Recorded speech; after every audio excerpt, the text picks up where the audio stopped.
не? Қыздарды ойлайсыз ба? Иә, на каком уровне дегенім ғой енді. На самом большом уровне. Бәрі. Қызды ойлап қозасыз ба? Иә. Қайырлы түн. Түн деппін ғой. Кеш жарық. Кеш жарық. Ассалаумағалейкум. Уағалейкум ассалам, қалыңыз қалай? Аман есен, қош келдіңіз. Атыңыз кім болады? Керім. Керім мырза, жасыңыз қаншада? 27-те. 27-те, так. Қандай сұрақпен келіп отырсыз? Теріс ойлау методикасы бойынша сабақ алайын деген ғой. О, машалла, қош келдіңіз. Шәкірт болғыңыз келе ма? Иә. Бұл методиканың басқа методикаға қарағанда қандай айырмашылығы бар? Егер сіз бұл сұрақты қойып жатсаңыз, әлі толық зерттемегенсіз ғой да бізді. Жақында ғана көріп жүргем. Бұл енді болашақта Қазақстанда номер 1 болады. Біріншіден. Бұл новый нәрсе, себебі психология бұл теріс ойлаудың 25%-ін ғана құрайды. Негізі мынау қазақшылықты үйрететін нәрсе ғой жалпы. Қазақ қылатын нәрсе ғой түбінде. Біздің мынау этнопедагогиканың саласы ма? Былайша айтқанда астарлы ойлау дейді ғой, астар. Киімнің астары болады ғой. Сол сияқты әрбір ойдың, әрбір сөздің бір астары болады. Қалай ол мысалға? КТП терапиясы сияқты ма? Жоқ. Когнитивті. Айтып жатырмын ғой, сіз оны психологияны таба алмайсың. Жоқ. Этнопедагогика иә сонда? Қазақша тәрбиелеу ма? Жоқ, тек қана қазақша емес. Бұның ішінде дін бар, ғылым бар, бәрі бар. Адам қандай запросына жауап ала алады сонда? Любой. Мысалға, қарапайым, например, мен сізге айтайын. Махаббат табу, жартысын табу адам мысалға. Менде запрос сондай болса. Қалай жауап табады дейміз ба, или не деп айтамыз? Конкретно сұрақ қандай? Сұрақтың несін айтыңыз? Конкретно сұрақты. Мысалға деген өтпейді. Конкретно. Жартысын табу, в общем, пара табу ғой. Екінші жартымды таба алмай жүрсіз. Иә, екінші жартын табу. Екінші жартыңыз таба алмай жүрсіз ба? Жасыңыз 27-те. Екінші жартыңыз әлі таба алмай жүрсіз ба? Иә. Осыған дейін қандай қыздармен жолықтыңыз? Жалпы қыздармен жолықтыңыз ба? Ешқандай. Мүлдем. Неге? Білмеймін. Білмеймін деген қалай ол? Оған уақыт дұрыс бөлмеген шығармын, сосын кейін шығар. Яғни сіз не нәрсеге уақыт бөлесіз, сол нәрсе сіз үшін маңызды. Демек сіз қызға уақыт бөлмейтін болсаңыз, қыз сіз үшін қатты маңызды емес. Не себепті қызды өзіңізде маңызды емес санайсыз? Қазіргі уақытта маңыздылығын енді түсініп келе жатырмын. Бұл уақытқа дейін менде магистратура, докторантура деген нәрселер болды.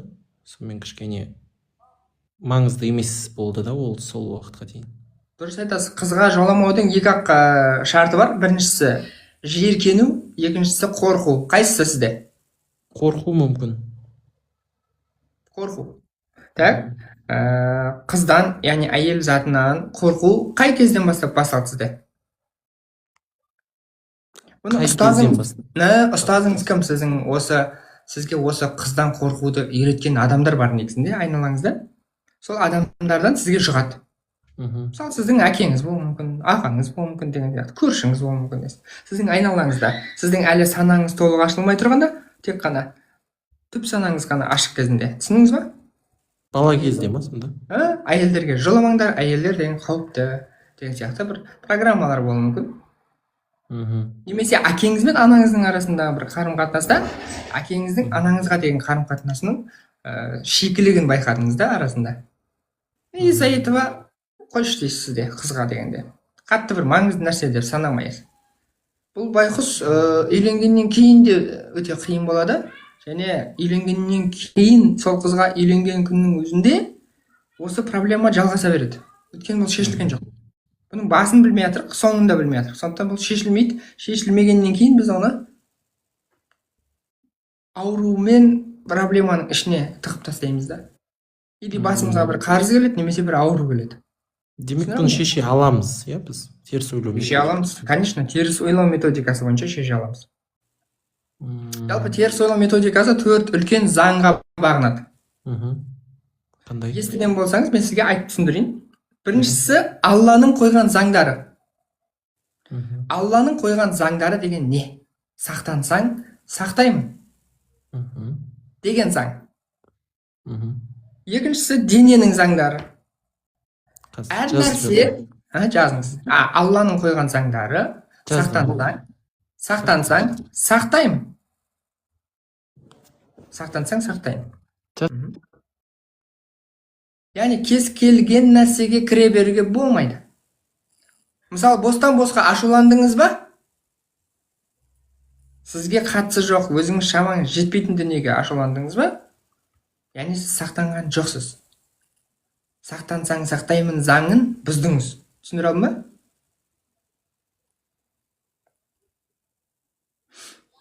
Екінші заң діни заңдар деп аталады. Жазыңыздар барлықтарыңыз түгелмен.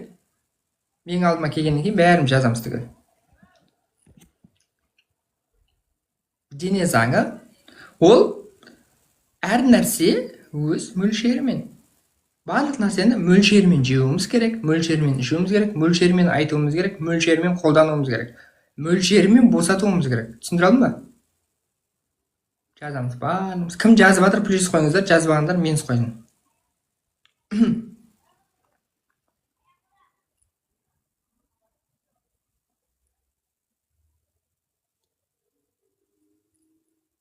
Молодец, коробке Атырау молодец жазып отыр. Атырауға барып қайтам ғой, жоқ менде Атырауда адам көп ше. Қолдайтындар көп Атырауда. Барып қайтам ғой, Атырау, Ақтау деген жаққа.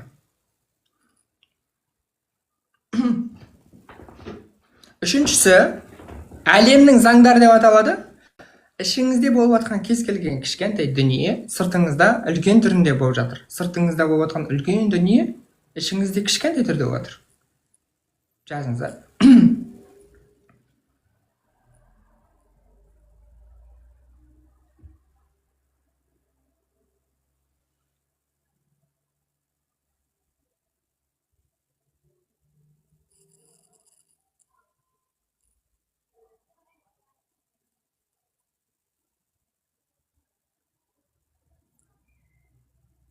Ішіңізде болған нәрсе сыртыңызда болып жатыр. Сыртыңызда болып жатқан нәрсе және ішіңізде де отыр. Мәселен, бұны қалай түсінуге болады? Мәселен, сыртта ер мен әйел ажырасып жатыр. Теріс ойлау методикасы бойынша біз оқиғаға қатты мән беретін боламыз. Оқиғаға мән берген кезде бұл оқиғаға бір ат қоямыз. Ер мен әйел ажырасып жатыр демейміз, екі жұп бір-бірімен ажырасып жатыр дейміз. Теріс ойлауда атын өзгертіп тастаймыз, түсіну үшін. Енді сыртта үлкен әлемде екі жұп бір-бірімен ажырасып жатса, демек ішкі жан дүниеде біздің жұп болып жұмыс жасайтын ағзамызда бір нәрсе білініп жатыр деген сөз. Мысалға, біздің жұппен жұмыс жасайтын қандай ағзаларымыз бар? Мысалға, бүйрегіміз, екі бүйрек бар бізде. Түсіндіре алдым ба? Екі бүйрек. Значит, екі бүйректің біреуі дұрыс жұмыс жасамай тұр. Егер екі бүйректің біреуін дұрыс жұмыс жасауына мүмкіндік беретін болсақ, сырттағы ажырасу туралы ой қайда кеткен білмей қаласыздар. Ғажайып осындай нәрсе да. Яғни теріс ойлау методикасында сіз оқиғаға мән бересіз, ат бересіз, атын өзгертіп тастайсыз деген сияқты, краска бересіз, дауысын өшіріп тастайсыз деген сияқты. Редактировать етеміз, Молодец. Редактировать дегенге келмейді. Монтаждаймыз. Монтаждаймыз. Монтаждаймыз. Енді мынаны қараңыздар. Үшіншісі, төртіншісі, қоғамдағы жазылмаған заңдар. Біздің қоғамда неше түрлі заңдар бар, бірақ оны өкінішке орай көп адамдар түсіне бермейді. Мысалы, бала кезде сен көршіңнің үйінен алма ұрлауың мүмкін. Көршіңнің үйінен алма ұрлауың мүмкін. Бала кезде. Сенің ол кезде ақылың жоқ. Бірақ сенің түп санаң ашық. Түп санаңда мынандай программа жазылып тұр. Рұқсатсыз өзіңе тиесілі емес нәрсені алуға болады. Және бұның өзіндік кайфы бар деп. Иә. Миға ол сол кезде программа жазылды. Енді сол адамға қазір мысалы 30-ға келдің ба, 20-ға келдің ба, барып кешірім сұрайсың да, сол неше килограмм примерно алма ұрладың, сол ақшаны барып төлейсің. Қазіргі есеппен, қазіргі ақшамен. Сонда қанша килограмм екенін примерно біліп па? Примерно білмеймін. Бұл өмірде ғажайып бүкіл нәрсе ақшамен есептеледі екен. Егер ол адам болмаған жағдайда? Әйтеуір біреу болады. Хотя біреу, иә, мыңның біреуін жабу керек па? Сол ағаш тірі ғой. Иә. Сол ағашқа ие болған адам бар ғой. Мхм. Сол ағашқа ие болған адамға ағаштың ақысын төлеуіміз керек. Көрдіңіз бе қандай ауыр? Терең, иә. Өте терең. Мәселен, тағы да мынандай нәрсе бар. Әкеміз дүние салар алдында мына жерді пәленше деген балама тапсырдым, аманат деп тастап кетеді. Сол жерді баласы алады да сатып жібереді. Сөйтеді да баласы әкесінің аманатын орындамаған болады. Ақырында бала әкесінің аманатын орындамаған болса, әкесі оған аманат етпеген болып саналады. Демек, әкесі жоқ болып саналады. Түсіндіңіз ба? Әкенің сөзін желге ұшыру, әкені жоққа санаумен бірдей. Демек, өмірде бала болады, бірақ әке болмайды деген сияқты вопрос пайда болады. Подсознанияда. Ойлаңызшы. Түйсік менің теріс ойлауымда мүлдем басқаша жұмыс жасайды. Енді қараңызшы. Әкесіз де бала болады дейді. И ол бала ертең үйленеді, балалы болады, бірақ ажырасып кетеді. Пожалуйста, басындағы программа орнады. Әке бар, бала да бар. Но балаға әкенің уже үкімі жүрмейді. Әкенің алдында, баланың алдында әкенің абыройы жоқ, өйткені әке ажырасып. Плюс, кейде әке жүкті қыла алмайды әйелін. Өз әйелін жүкті қыла алмайды. Өте қиын жағдай. Яғни балалы бола алмайды. Маған әйелдер келеді, мен бала көтере алмай жатырмын деп. Түбін зерттесең, бала көтере алмай жатқан әйел емес, күйеуінің ұрпағы жалғаспасын деген үлкен бір карма бар. Құдай сақтасын. Тағдыр бар, біреудің қарғысы бар. Осының бәрі қоғамдағы жазылмаған заңдар. Қоғамдағы жазылмаған заңдар дегеніміз, әркім өз орнымен деген сөз. Әркім өз орнымен. Сен әкесің ба? Сен балаларыңның қасында ғана әкесің. Сен өзіңнің әкеңнің қасында баласың. Әйеліңнің қасында оның әкесі емес, оның баласы емес, оның күйеуісің. Яғни әркім өз орнымен жүру керек. Әкеңнің қасына барып, әке болып, әйеліңнің қасына барып, тағы да әке болып жүруге болмайды. Яғни барлық нәрсе өз орнымен жүру керек екен да. Бұл қоғамдағы заңдар. Біз білмейміз, бірақ бұл заңдар бар. По-любому бар. Иә, ол жаңағы қарғыс не дегендерді естіп жатамыз оны. Бата алатын деп естиміз, қарғыс алатын деп сондай. Көреміз деген бағдарламаға шақырды мені. Интернеттен, ютубтан көрсеңіздер бар.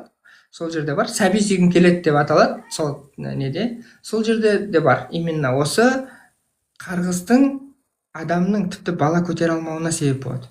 Бір оқиға болды бізде. Мынау жаңағы жүзік. Мына жүзікті келініме бердім деген. Сол жүзікті тақпай қойғаннан кейін бала көтере алмай қалған. Хотя ол жүзіктен қанша адамнан бері қарай келе жатыр екен да, ол жүзікше. Сақина ғой енді. Сақинаны ұнатпаған, тақпай қойған, үйінің берекесі кеткен деген сияқты. Еще мен ол сақинаны олардан сұрап білген жоқпын. Сөйлесіп жатырмыз. Бір кезде маған Алла Тағала былайша айтқанда белгі береді. Адаммен сөйлесіп отқан кезде. Барлық жағдайда емес, кейбір жағдайда да. Қосымша Алланың берген дарыны бар маған. Осы дарынды тоже қолданамын. Теріс ойлауға бұл өте қатты керек. Яғни көріпкел сияқты жұмыс жасайды. Түсіндіңіз ба? Бар уақытта емес. Но бар. Өте күшті бар. Өткен талай эфирде көрсетіп, дәлелдеп тастадық. Именно осы эфирде кейде мысалға деп айтсам, сол мысалдың өзі соның шынымен өмірі болып шығады. Бұл да Құдайдың берген бір дарыны. Бұл да қоғамдағы жазылмаған заңдар. Мысалға, сіз қасапшы болсаңыз, базарға барып, кез келген малды сойып атырсыз, дұрыс па? Бірақ арасында бір мал болады. Ол киелі мал да. Оны сойсаң өліп кетесің. Түсіндіре ма? Дәл сол сияқты адамдардың ішінде де киелі адамдар болады, біз білмейміз.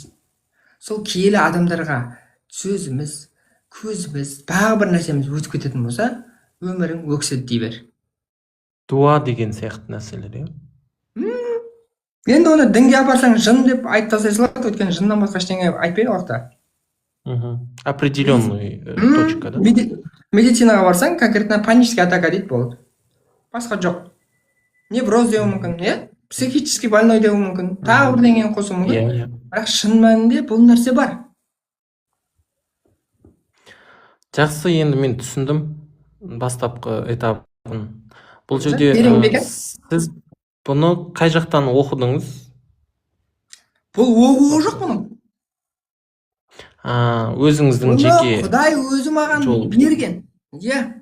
Құдайдың өзі берген. Кішкентай кезімнен осындай адамдарды насквозь көретін қабілетім бар.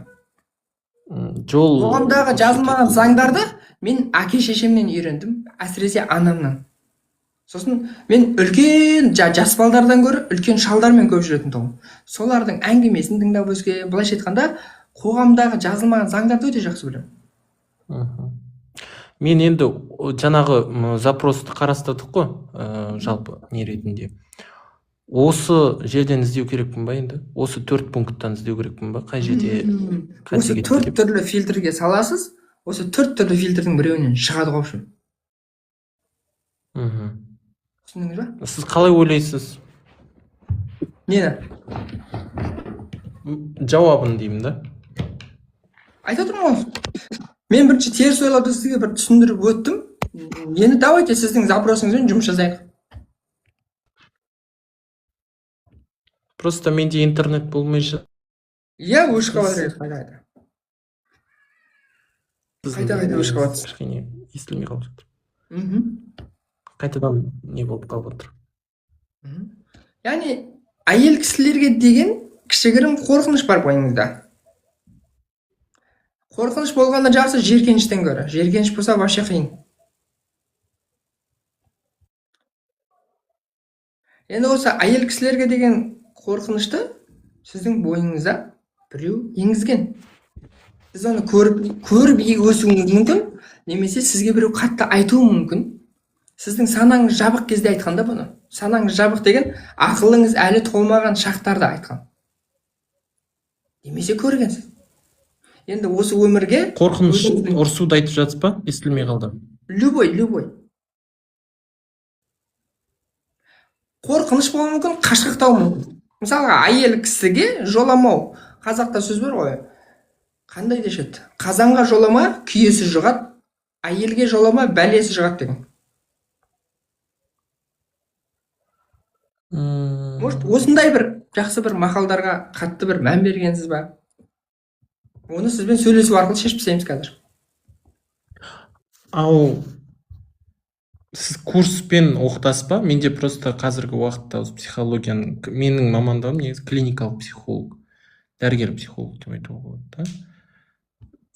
Соған байланысты денсаулыққа қатысты өте көп мәліметтер бар. Денсаулық марафонында бізде сахарный диабеттен, давлениядан және көптеген аурулардан кәдімгі құлан таза айығып кеткендер бар. Яғни сіз осы денсаулық марафонымен кішкене жұмыс жасайтын болсаңыз, клиникалық психологияңыз одан сайын гүлдене түседі. Вот сол гүлденетіндей болу керек бұл ары қарай дегенім ғой. Бірақ бұл жерде мен бірінші өзімнің мәселеме қарастыру керек сияқтымын. Обязательно. Десек те бұл жерде оқып сертификат алу керек па? Сертификат, метификат деген нәрсеге қызықпаймын. Жоқ. Ондайды сізден қалай білім алу керек дегенім ғой енді. Ақшасын төлейсіз, болды. Телеграмда дайын сабақтар бар. Болмаса офлайн үйге келіп оқысаңыз болады, немесе онлайн сабақ оқысаңыз болады. Мәселе жоқ. Методика просто Иә. үйренеміз, иә? Иә. Методиканың үйрену уақыты қанша уақыт? 1 айға жуық. Теріс Бір ай, ойлауды иә? үйрену үшін 1 айға жуық уақыт керек. Бірақ оны меңгеру үшін өмір бойы уақыт керек. Ну, практика жүзінде ғой, оны түсіндім. Конечно. Сізге мен жекеге жазу керек пе, ары қарай? Иә, WhatsApp нөмірге жазасыз, болды. Сияқты талай психологтарды, имамдарды, мұғалімдерді оқытып жатқан жайымыз бар. Аллаға шүкір. Олар да өздерінің мәселелерін осылай айтады, біз оларға көмектесіп, жол көрсетіп жібереміз. Просто бізге қазіргі уақытта көптеген келеді ғой, науқастар деп айтпаймыз, клиенттер деп айтамыз. Сол кезде оларға да осындай, бізге енді как дәрігер психолог ретінде түрлі методикаларды қолданып, соларды шешу керекпіз да. Мен осы теріс ойлау методикасын өткенде 1-2 рет қарадым, одан кейін 1-2 рет қарадым, соны өзім толық вникать етпедім. Сосын кейін сұрап жатқаным ғой сізден. Өзімнің вопросым бойынша мен әлі де түсінбедім. Толық. Дұрыс. Өзіңіздің запросыңызға өтейік онда. Сіздің әкеңіз бен анаңыздың арасындағы қарым-қатынаста сіз қалай бағалайсыз? Өте жақсы. Өте жақсы, керемет. Анаңызды әкеңіз өте керемет бағалай ма? Иә. Яғни сіздің ең бірінші көрген әйел адамыңыз ол сіздің анаңыз, иә? Иә. Енді әйелдер үшін не үшін қорқасыз онда? Демек, өміріңізде үлкен реальность, ожидание дей ма дейді, разочарование деген нәрсе болған болуы мүмкін.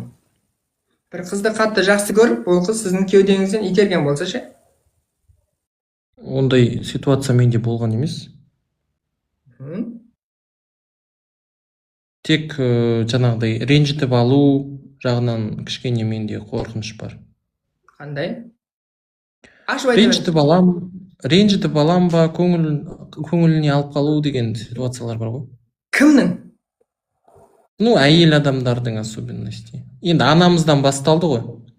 Сол кісінің, қалай айтуға болады, сол кісінің көңіл дұрыс болсын дегендей ғой, әкеміз бен анамыз не болсын.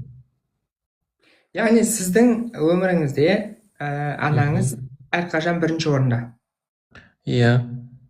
Демек, сіз өзіңізге жар емес, анаңызға келін іздеп жатсыз. Олай десек те болады. Бұл уже ауыр тақырып. Бұл бақытты болуды ысырып қойып, тек қана сезімді де бөлек алып тастап, конкретно санамен жұмыс жасайтын уақыт, және бұл ауыр болады. Психологиялық да әсер етеді, табысыңызға да әсер етеді, өміріңізге де әсер етеді. Демек, сізге жеке қайтадан үйлену үшін, үйлену деп тұр ғой, үйлену сөзіне қарасаңыз, үйлену үшін анаңыздан сепарация алу керек, яғни бөліну керек. Қалай?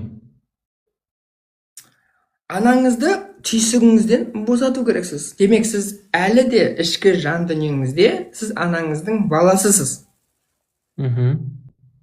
Яғни сіз үшін бірінші адам анаңыз, сіз және анаңыздың баласысыз. Егер сіз үйленетін болсаңыз, сіз әйеліңізге емес, анаңызға көбірек мән бересіз да, әйеліңіз сыртта қалып қояды.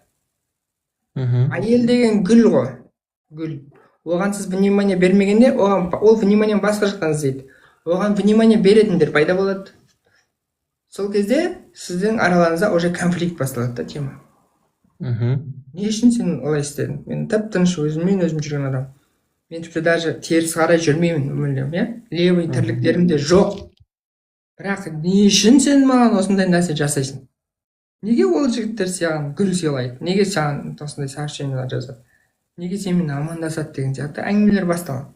Қызғаныш. Ол жай ғана қызғаныш емес, ол конкретно доказательствомен қызғаныш. Керек болса, қыз батылдау болса, наглый жасайтын болады. Сол үшін? Сол нәрседен қорқасыз. Сол қорқыныш сіздің өміріңізді тоқтатып тұр. Нақты сұрағыңыздың нақты жауабы осы. демек қалай дедіңіз? Ол адамдардан, қыздардан тәуелді болу ма, қалай дедіңіз? Жоқ, анаңыздың баласы, маменькин сынок деген статус бар сізде. Сізге жеке өзіңіз өмір сүріп үйрену керексіз. Айдалаға кетіп қалып па, білмеймін. Енді менде солай жүріп жатыр ғой, 10 жылдық биыл, 10 жыл болады. Қанша жыл болса да анаңыздың түйсік әлемінде, яғни сана деңгейінде бола береді да, түйсік әлемінде әлі де анаңыздың қасындасыз да. Анаңызды босатып, оны аналық дәрежесінде сыйлау керексіз. Әйеліңізге уже бөлек внимание бөлу керек боласыз. Вниманияны бөлу керек, бөліп қарастыру керек, иә? Қыз, әйел, отбасының вот эти всякие, ана ол ана болып қалу керек, иә? Ана ол ана болу керек, және ол былайша айтқанда ана қатты теріс ойлау методикасы бойынша ол біреудің әйелі негізінде. Негізі, да. Сіздің анаңыз ол біреудің әйелі, дұрыс па? В реальности, Ақиқатында жұп болып ол біреудің әйелі. Түбін зерттейтін болсақ. Менің анам да ол біреудің әйелі. Яғни әйелі мен күйеуі бір отбасы, әрбір отбасы, отан отбасынан басталады дейді, әрбір отбасы бір мемлекет. Енді сіздің бір мемлекеттен босап шығып, жаңа мемлекет құру үшін сізге бір мемлекеттен толық босау керек, былайша айтқанда. Сол саналық деңгейде қалай босап шығу керек? Сана деңгейінде емес, түп сана деңгейінде. Түп сана дедіңіз ба? Түп сана деңгейінде. Олай қалай шығуға болады? Ол енді терапия арқылы, түйсікпен терапия. Терапияны жақсы білетін шығарсыз. Иә. Сол арқылы сіз анаңыздан түйсік әлемінде босау керексіз. Сол кезде ғана сіздің өмірде әйелдерге деген желанияңыз ашайды. Өте дұрыс айттыңыз. Сіз қазір қыздарды ойлап қозасыз ба? Қозу деген қандай не? Қыздарды ойлайсыз ба? Иә, на каком уровне деген ой енді?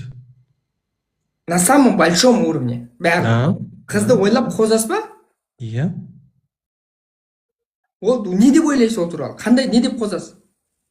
Бірден жатқыңыз келе ма, или жүргіңіз келе ма? Әйелдік ретінде алғыңыз келе ма, или бірден жатқыңыз келе ма?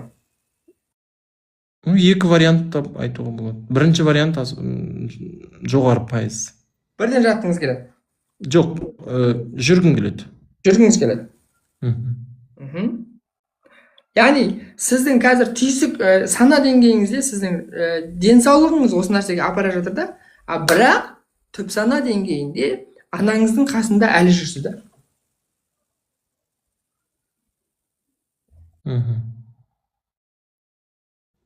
Яғни сіз үйленген сәтте, иә, менің анам, менің әкем, менің ақшам, менің балам, менің анауым, менің мынауым деген әңгіме ұмытылады.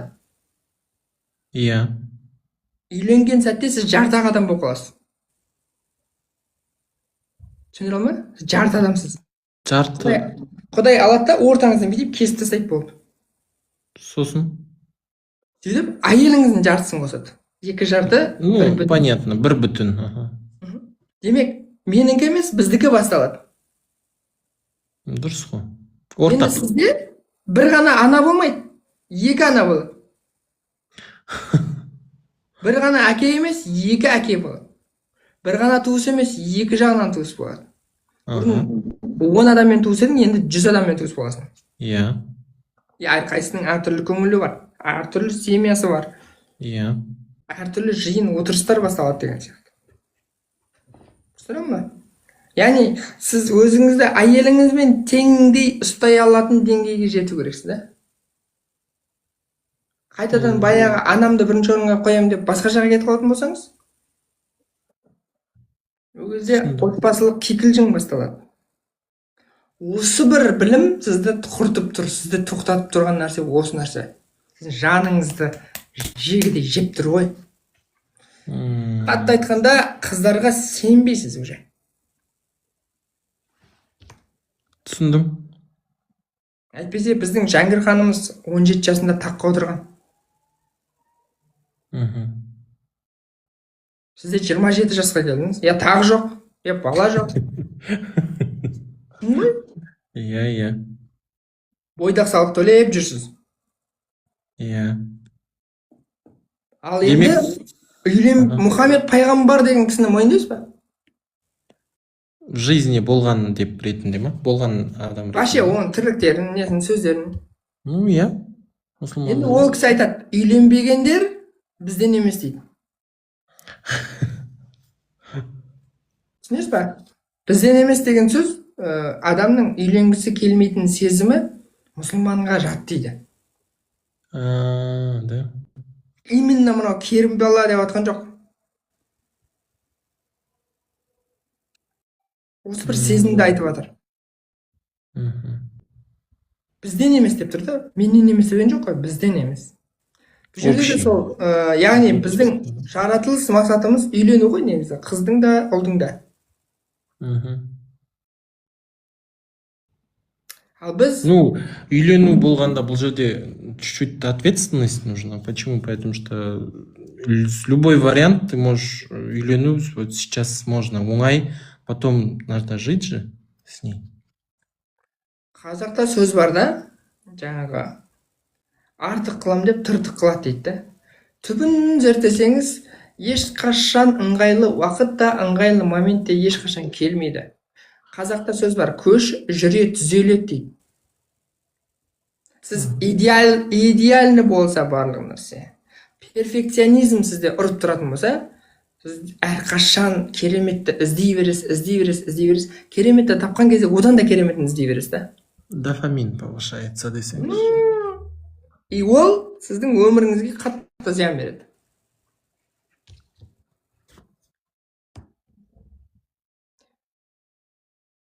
Жиырма жеті ма, негізі нормально 27. 25 жастан бастап уже сізде үйлену керексіз да. Иә, түсіндім. Бірақ үйлену керек деп үйлену емес, уже ниетті өзгерту керек. Менің болашақ жарым болады, менің балаларымның анасы болады, маған әйел болады деген сияқты. Анама келін болады деген сияқты.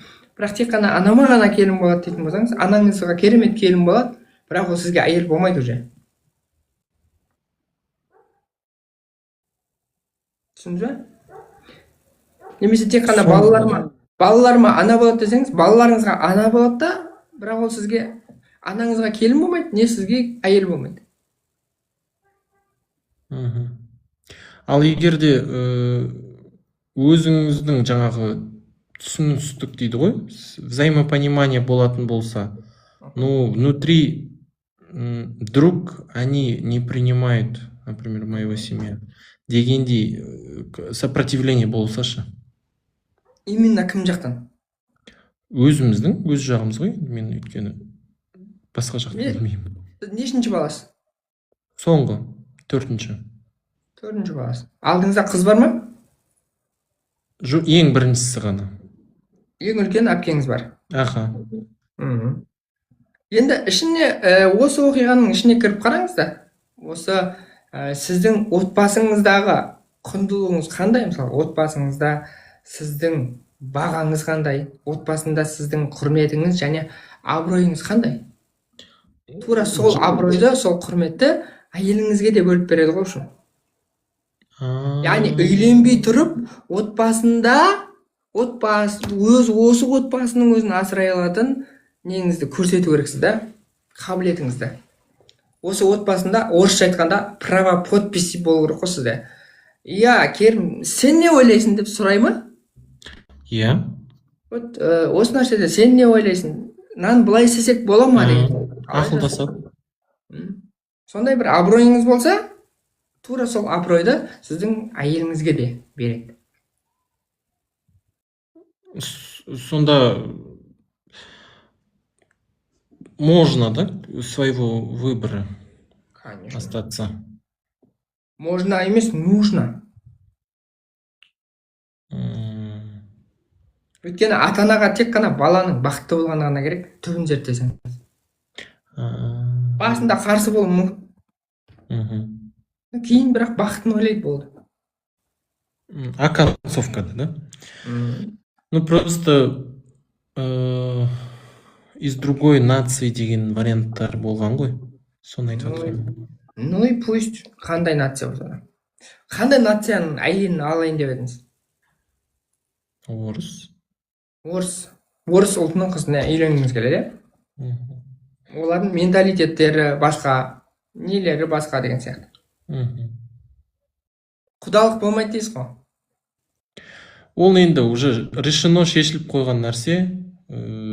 Так что он уже, это можно сказать, закрытая тема. Закрытая тема. Да. Сейчас вот активный поиск у меня идет. Уже возраст. Бұл теманы кім жапты сонда? Болып сен орыс қызға үйленбейсің деді ма үйдегілер? Иә, сондай айтты примерно жауап. Прямо телесериал болып жатыр ғой кәдімгі.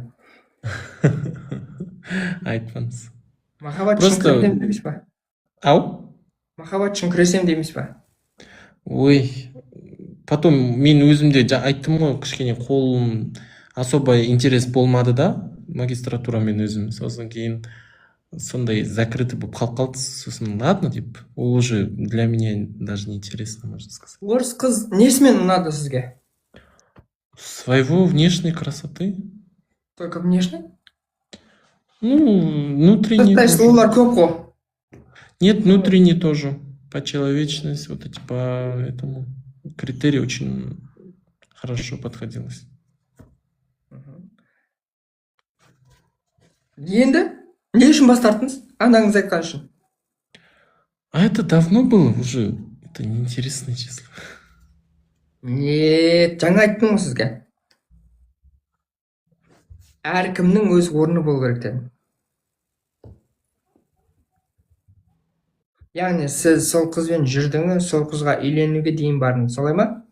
Нет, не было такого. Вообще не было. Просто... Таныстырдыңыз ба үйдегілермен? Нет, даже не было такого. Просто Онда мен анаңыз қалай өзімнің, қарсы шықты? мен өзімнің вариантымды айтып қойдым. Можно ли дегендей ғой. Болады ма дегендей. Просто Тектер. издалека, да. Тамырын басып көрдіңіз. Я. Сөйтсеңіз, Сосын, оказывается, нет, бәрі айтты. Не то, что родители, друзья тоже, они, как вы, менталитет тоже дұрыс, и басқа ненікі, деп сосын кейін ойландым. Да, ладно, наверное, не буду дальше продолжаться дедім. Да, как друзья, вот, не қылдық, и все. А вот қазір... осы тірлік арқылы сіздің түйсігіңізде мынандай программа жазылды. Сен бірінші орында емессің. Сенің құндылығың жоқ. Сен үшін басқалар шешім қабылдайды. Және басқалардың шешімі сенің шешіміңнен, пікіріңнен әрқашан жоғары. Ну, это может быть. Но сейчас, смотрите, например, өткен жылы менде сондай бір таныстық болды, жақсы таныстық. Тоже ол жақтан да жылы қарым-қатынас болды маған. Сосын менде тоже ат үсті дейді ғой қазақша. Сондай қарым-қатынас болды да, кейін ол кісі кетіп қалды басқа қалаға. Мен өзім басқа қалаға оқуға кетіп қалдым. Сонымен бірақ қазір байланыстамыз, жақсы байланыстамыз, бірақ көп жағдайда бізде ортамызда связь болмай қалады. Оның да қолы тимейді, менің де қолым тимейді. Но почему-то у меня соған қарай больше хочется болып тұрады. Хочется видеть, хочется от нее сообщение получить дегендей ғой. Ну, соны өзім түсінбей жүрмін, надо к ней пойти деп сөйтіп ойлап жүрмін. Уже все. Солын қалай ойлайсыз?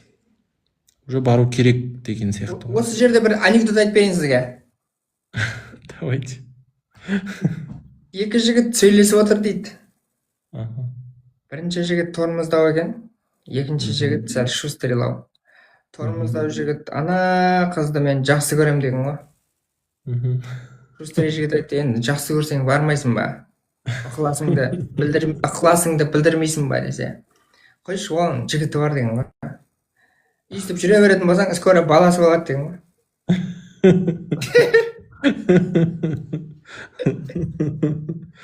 Түсіндім. Сол сияқты махаббат істерінің негізінде ақылдаспайды. Сразу шешім қабылдайды да барады. Барғыңыз келіп тұр ма? Бару керексіз. Бару керек, иә? Лучший вариант бару пойти. Конечно, лучший вариант. Конкретно барып айту. Осындай, мен сені жақсы көрем.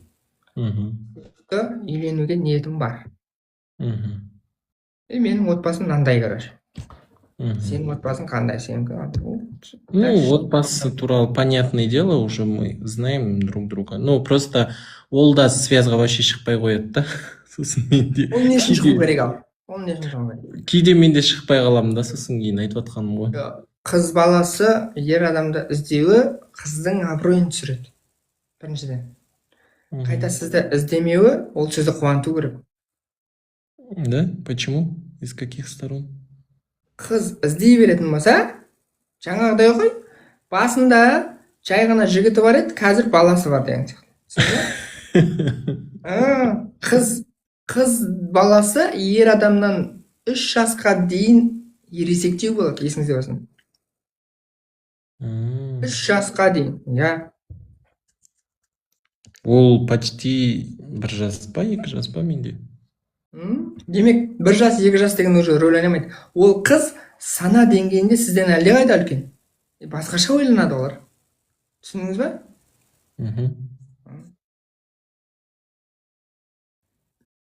Сіз енді бұлай бүйтіп түбін зерттесеңіз, ол может үлкен бір подвигтер күтіп жатқан шығар. Ал сіз оны барсам ба, бармасам ба десеңіз, ертең оның жігіті пайда болады. Тағы жүре берсеңіз, баласы пайда болады.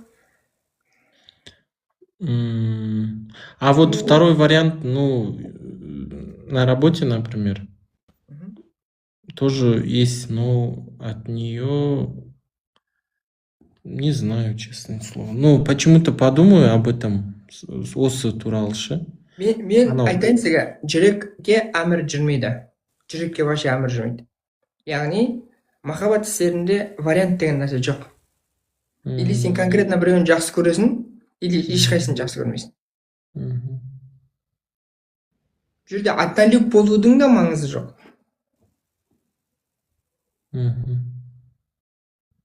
Біреуді конкретно жақсы көресің, бұл подсознание, рухани әлемде сен біреуді жақсы көресің, тағы бір варианттар қарап жүретін болсаң, негізінде вариантты жігіттер емес, ол хандар қарайды. Гареміне жинау үшін. Гарем салайын деп жатқан жоқ шығарсыз? Гаремге ғана керек ол. Серьезно айтамын. Түсіндім. Зерттеу дополнительный қажет емес десеңізші. Не алмашсың, несін зерттейсің? Қыз баласы өткен шағымен сыналады. Өткен шағы керемет болса, қыз да керемет. Баланың болашақпен сыналады, ер адам. Болашақ жақсы болу үшін ол баланың әңгімесіне, сөзіне, сөз саптауына, болашақтағы пландарына, айналысатын істеріне, оқитын кітаптарына, достарына қарап, қыз баласы уже шешім қабылдайды.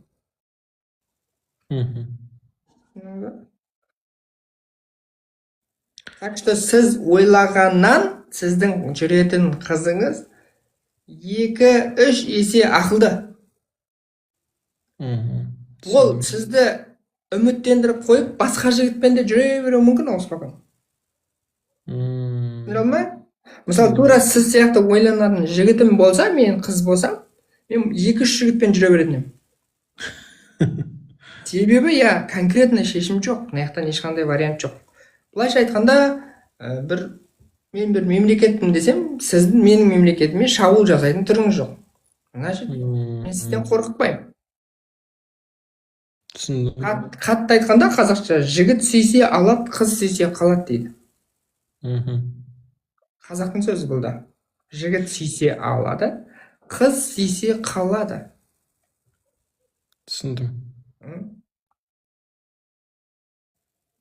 Иә. Ана басқа бір жігіт келеді да зік алып кетеді. Болды, бір-ақ күн барады да қыздығын алып тастайды. Бітті, бет аша, ертесіне ассалаумағалейкум, кешір. Бізге жүруге болмайды. Бітті. Қыз баласы шешім шығару үшін оған сезім ғана керек. Түсіндіңіз бе? Еркек сезіммен шешім шығара бермейді. Қыз баласы бүгін сен ұнатып жүруі мүмкін, ертең басқа біреуді ұнатып қалады ғой. Сезім адам ғой, сезімнің адамы. Түсіндім. Так что сен ұнатып жүрген кезде у тебя вариант, да, шанс. Этот шанс нельзя пропустить. Никогда. Осы шансты ұстау. Сіз қай қалада тұрасыз? Арыс. Шымкентте тұрамын. Арыс деген Шымкент қой, иә, бізде. Сізге бару керек, иә, получается, оқу үшін. И онлайнда можно, иә? Онлайнда болады, маған келсеңіз де болады. Офлайн қанша болады? Уақыты? Офлайн кездесу деп отырсыз ба? Не ол? Консультация ма? Білім алу. Как раз отпуск уақыт қой деген. Сіз маған WhatsApp-қа жіберіңіз, мен сізге прайс шешіп жіберсейін. Сол жерде бәрі бар. Жақсы. Мынадан мынау деген сияқты. Жақсы. Примерно түсіндіңіз ба? Түсіндім деуге болады. Яғни 2,5 деген сіздер үйленуге ниет еткен болсаңыздар, екеуіңізді де 2-ге бөліп тастайды. Құдайша былай ортаңыздан. Енді мен просто наглядно көрсетіп жатырмын, не шынымен бөлмейді ғой. Түсіндім. Түсіндіңіз ба? Бөліп тастайды былай. Рухани, яғни энергияларыңыз бөліп тастайды да. Енді сіз ойлаңыз енді, мына қыз әдемі ма, жоқ ана қыз әдемі, ана қыздың аяғы әдемі, мына қыздың құйрығы әдемі деп жүргенде, тура сол ойды ана қыз да ойлап жүр. Ана жігіттің прессі нормально, ананың үйі бар, мына машинасы бар, так қайсы, мынаның дауысын жақсы екен, мына серьезный әңгімесі бар. Мынаны да жібергім келеді, мынау да жақсы сияқты болашақ. Қайсысын, мынаған қарасам бағынып қаламын, мынаған қарасам, мынаны басқарсам қайтеді деген сияқты әртүрлі сезім бар. Түсіндіңіз бе? Түсіндім. Яғни сіздің басыңыздан өтіп жатқан ойлар оның да басынан өтіп жатыр. Сөйтіп қуанып қойсаңызшы. Оның қуанатын жағдай да бар, қуанбайтын жағдай да бар. Значит, ол қызда да 2 вариант бар да. Түсіндім. Или конкретно мынау керім келеді, или мен жұмыстағы мына пәленшені көрем ау. Өйткені керім де жұмыстағы біреуді көрейін деп жатыр ғой.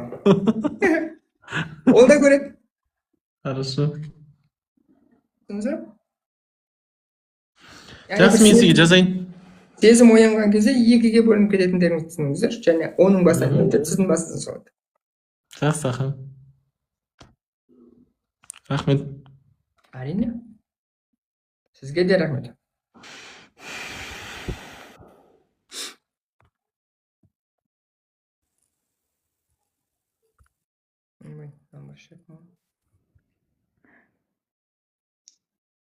Так, отключиться, иә? Саламатсыз ба? Саламатсыз ба? Қош келдіңіз. Рахмет. Айта қойыңыз. Ой, менің запросым қарыз. Қарызға неге батып кете берем сол?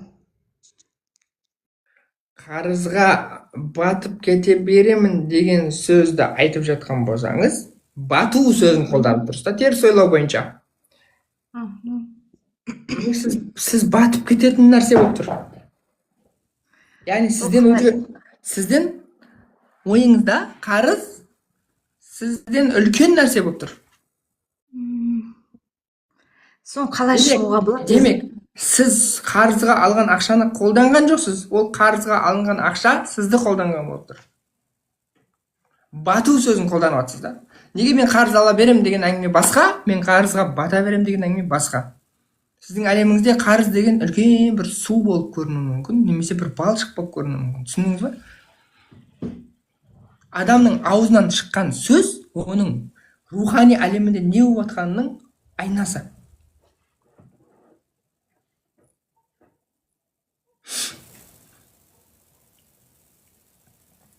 Интернетті шығалдың? Интернет кетті ғой.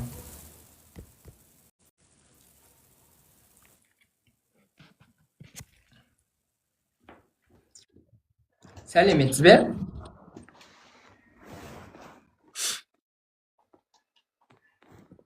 Сәлеметсіз бе? Ұйықтап жатыр ғой.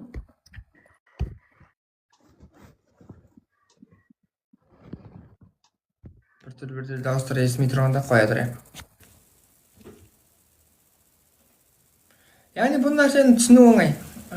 Теріс ойлау методикасы бойынша әрбір сөзге мән беруіміз міндеттіміз. Себебі әрбір сөзде біздің аузымыздан шығып жатқан нәрсе бар. Құдай сақтасын. Көрдіңіздер ме? Менің көзім көрмесін дейсің ба? Көзім көрмейді. Аяғым бармасын, аяғым сынсын деп, ана өзімізді өзіміз қарғаған кезде қатты әсер етеді. Аузымызға ие болуымыз керек. Қарызға баттым дейсің ба? Сен қарызға батқасың, значит конкретно қарыздың ішінде жүзіп жүрсің деген сөз.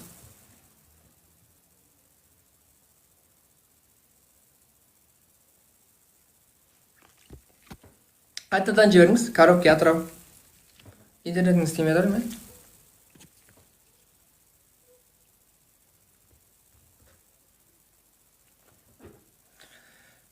Осы нәрсені жақсылап түсініп алсаңыздар, сіздердің де проблемаңыз көп шешіледі енді. Оңай. Жалпы мен өзім таныстырып өтейін. Мен есімім Бақтияр Нышанбайұлы, жасым 34-те, Арыс қаласының тумасымын. 35-те қайда 34, 35-те 91 жылым ғой енді. 3 баланың әкесімін. Психологиядан 14 жылдық тәжірибем бар. Теріс ойлау методикасын құрастырған Қазақстандағы номер 1 денсаулық бойынша емдейтін адам, яғни психологиялық проблемаңды денсаулық арқылы емдейтін теріс ойлау методикасын құрастырып шығардым. Қазір запрос жібердім дейді, қабылдап жіберейін. Ана кісі кімді естіп ұйықтап қалған ау? Иә, айта беріңіз. Так, жалғастырайық. Жаңағы Қалай мәселені. шығам из долговой ямы? Зачем, не үшін шығайын деп жатсың? Енді қарыздарымды жауып құтылмайын ба? Біреу келеді да қарызыңыздың бәрін жауып тастайды. И чё? Болды ма, тема бітті деп ойлайсыз ба? Жоқ, түп санада тұр ғой әлі сол. Вот, ой, молодец. Түп сананы білетініңізге риза болдым. Жоқ, сіздің сабақтарыңызға қатысып жүрмін ғой, мен негізі денсаулық сабағын алдым марафонда. Машалла, Сол қарыз сабағына қатыса алмай қалған сияқтымын. Қарыз 1, қарыз 2, қарыз 3 болды. Үшеуіне қатыспадыңыз ба? Қатыспаған сияқтымын сол.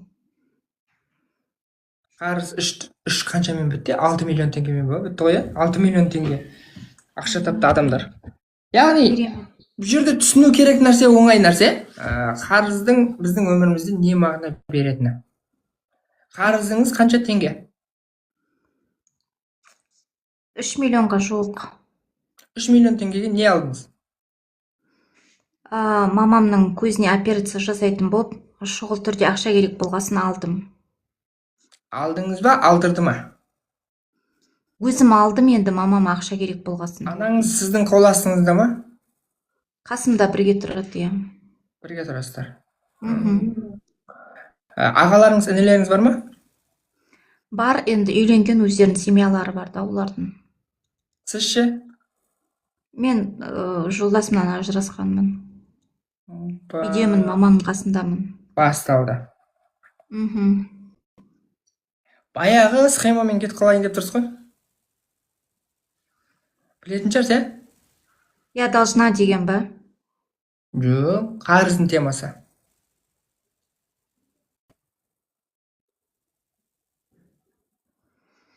Яғни, бірінші жолдаспен не үшін ажырастыңыз?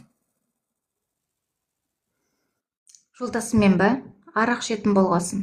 Арақ ішіп, сосын анаша пайдаланатын болғасын, наркоман. Стоп.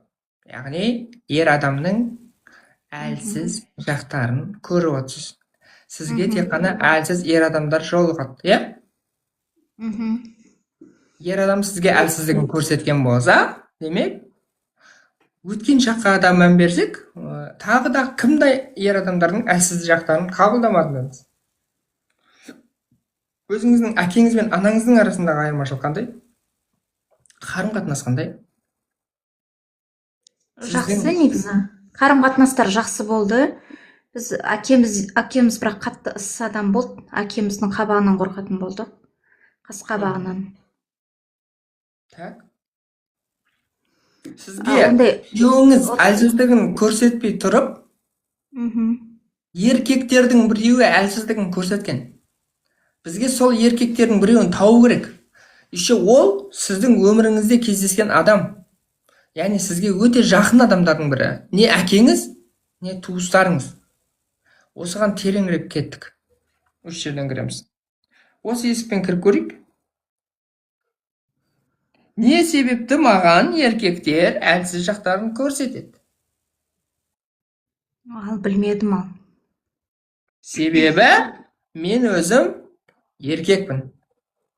Иә, сондаймыз. Сондықтан еркектер маған әлсіз жақтарын көрсетеді. Ал мен еркек болуды қашаннан бастап шештім? Демек мен үлкен бір қауіпке қарсы еркек болуға шештім, солай ма? Бұл қандай қауіп? Басынан бастап ответственностьті өзіме алып алғанмын ғой.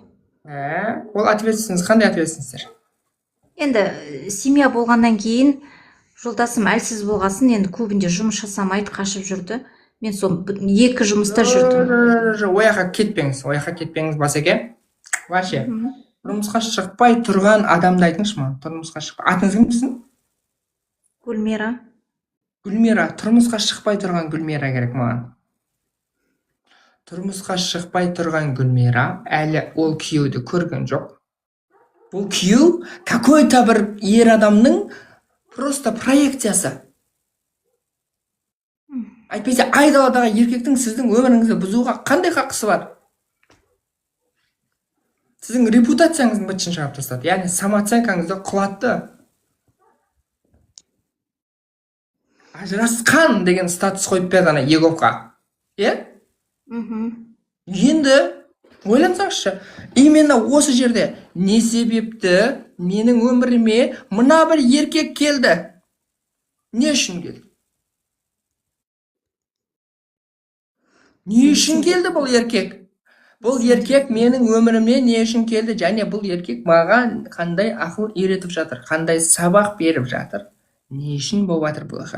Алла тағала бұл еркектің менің өміріме кіру үшін не үшін рұқсат берген?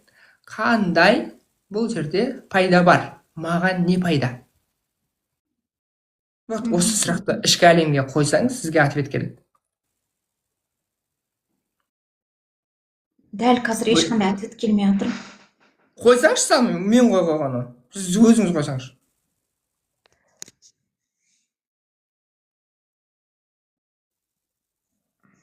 Білмеймін, ответін таба алмай жатырмын. Ең алғаш рет сұрақ қойыңыз кән.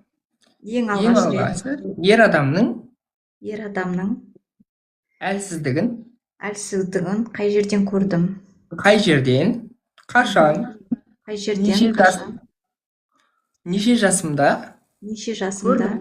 Көрдім. Қазір какой-то бір цифрлар береді сізге. Сол маған просто жеткізіп отырыңыз бұл. 13 беріп тұр. Міне 13 жасымда қандай ер адамның әлсіз жағын көріп қалдым, және оны қабылдай алмай қалдым. Өмірімде үлкен шок оқиға болды. Не болды? Біреу зорлауға тырысты ма? Домогание болды ма? Иә, болды. Вот, ол еркектің әйел алдында өз-өзін ұстай алмаған әлсіз жағы. Әкемнің ағасы. Әкеңіздің ағасы. Пожалуйста.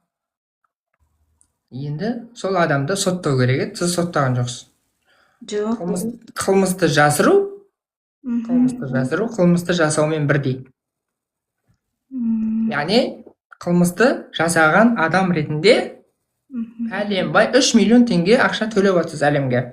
3 миллион процентмен есептегенде 6 миллион ба, или 1,5 миллион, 3 миллион ба?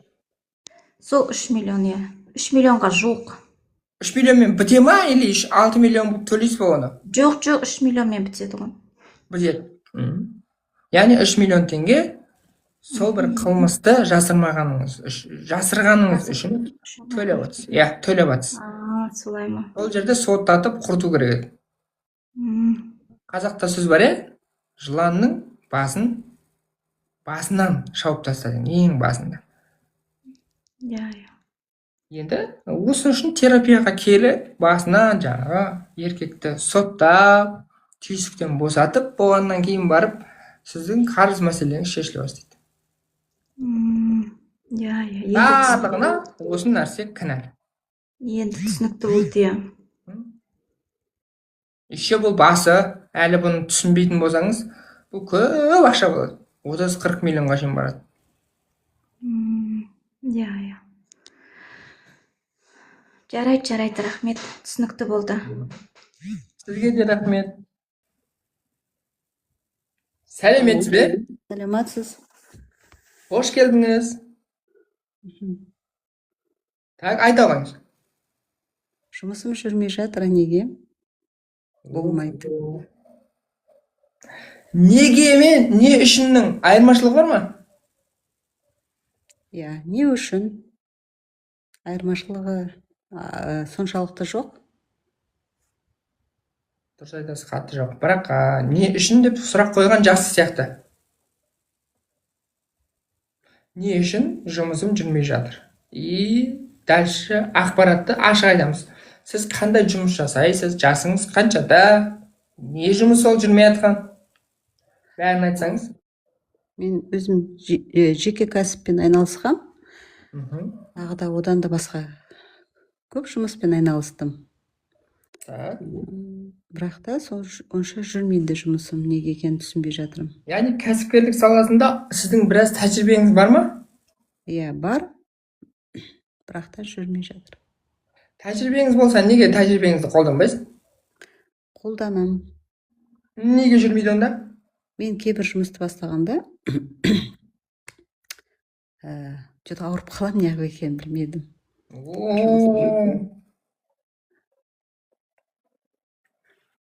Былайша айтқанда, сіз қандай да жұмыс бастасаңыз, оған энергия бөлу керексіз. Уақыт, біраз нәрсені пида ету керек. Уақытты, денсаулықты, көп нәрсені, сұлулықты деген сияқты. Иә. Сондай нәрсемен төлеу керексіз ол нәрсе жүру үшін.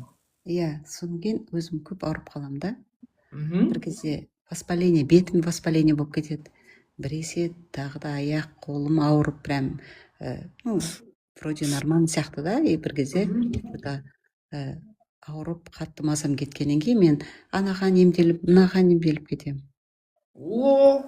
Яғни, сіз жұмыс бастайын деп, жаңадан бір бизнеске енді кірген кезде ауырып қаласыз. Неге? Ал ауырған кезде сіз тегін ауырасыз ба, платный ауырасыз ба? Не деген? Үйде жатып емделесіз ба, бір жерге барасыз ба конкретно ақша төлеп? Барам ғой. Больницаға барасың, анализ тапсырасың. Яғни сіз бизнеске салу керек ақшаны денсаулығыңызға жаратып жібересіз. Иә. Солай ғой? Уже ақшаның потогын қарасаңшы, қалай ағып жатқанын.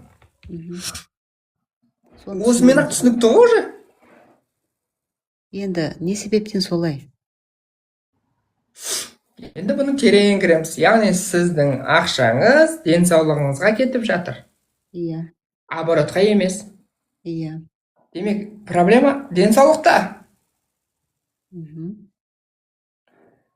Көбінесе осы кәсіпкерлердің бәрінің бір ғана ауруы бар, ол бауыр ауруы. Бауыры дұрыс жұмыс жасамайды, соның кесірінен осындай проблемаларға ұрынады. Бірақ дәл қазір мынандай ауру демей қойық, давай біз тауып алайық. Именно осыған байланысты қандай ауруымыз бар бойымызда? Неге байланысты? Осы жұмысымызға байланысты. Жоқ, мен Құдай сақтасын, ондай бір ауруым жоқ етін, менде просто білмедім. Сіз не жұмыс жасайсыз? Бірінші, типа, обычно бізде ұшық шықса, біз мән бермейміз ғой. Бұл ұшық шықты да, бетім прям қызарып пісіп кетті. Сондықтан мен почти соны қайта-қайта емделіп, бір жыл, бір жарым жылдай қайта-қайта, енді бір дегенде ол кетіп қалмайды ол. Мен уақытым кетті де көп, мысалы. И результаты жақсы болды. Қандай результат? Енді емделдім ғой, енді қанша емделдім. Әйтеуір бетін қайтарып, воспаление кетті да. Қай жеріңіз ауырды? Басеке? Айтып тұрмын ғой мен сізге. Терезе жабуға кетіп қалдым да? Естімей қалдым ғой. Ұшық шыққаннан бетін бір жері қызарып кетті да. Воспаление болып. Соны емдедім. Біраз уақыт жүріп. Воспаление деген ол уже басқа бір нәрсе, ол тереңдеу нәрсе. Еще ол емделе қоймайды ол. Иә, соны айтып тұрмын ғой, сол енді қанша уақыт кетті да, соған үшін. Соны оған ол жұмысты бастамай тұрғандан бәрі дұрыс болып тұрғанда, нормальный болып. Қалай бастап былай жұмыс жүріп бастағанда сондай болды да.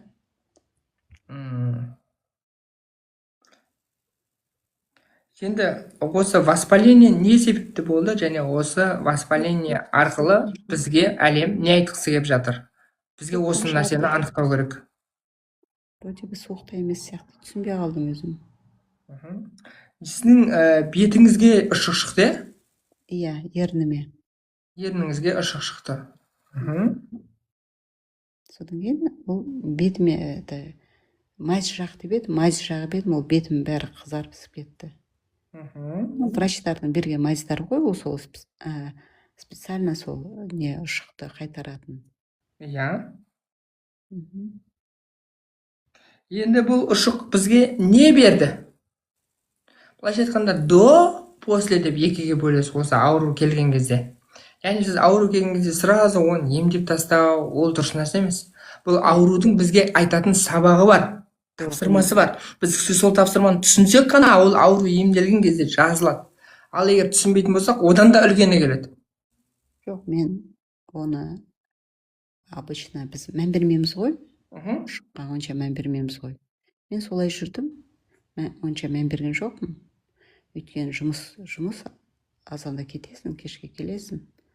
Содан ол бір күні бетімді ауыртқаннан кейін, мен врачқа звондап 3-4 күннен кейін сұрадым. Ол айтты маған, мазь жағу керек деп. Мен мазь жаққанда ол воспаление басталып кетті.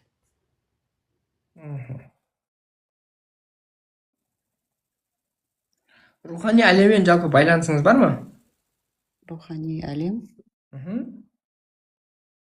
Просто ауруды аласыз да, жаңағы графаға бөлесіз. Сөйтіп, осы аурумен ауырайын деп тұрған кезім, бірақ ауырмаған кезім. Түсініңіз ба? Екінші графаның екі жағына ауырдым, ауырып жатқан кезім және жазылған кезім, иә? Екіге бөлеміз.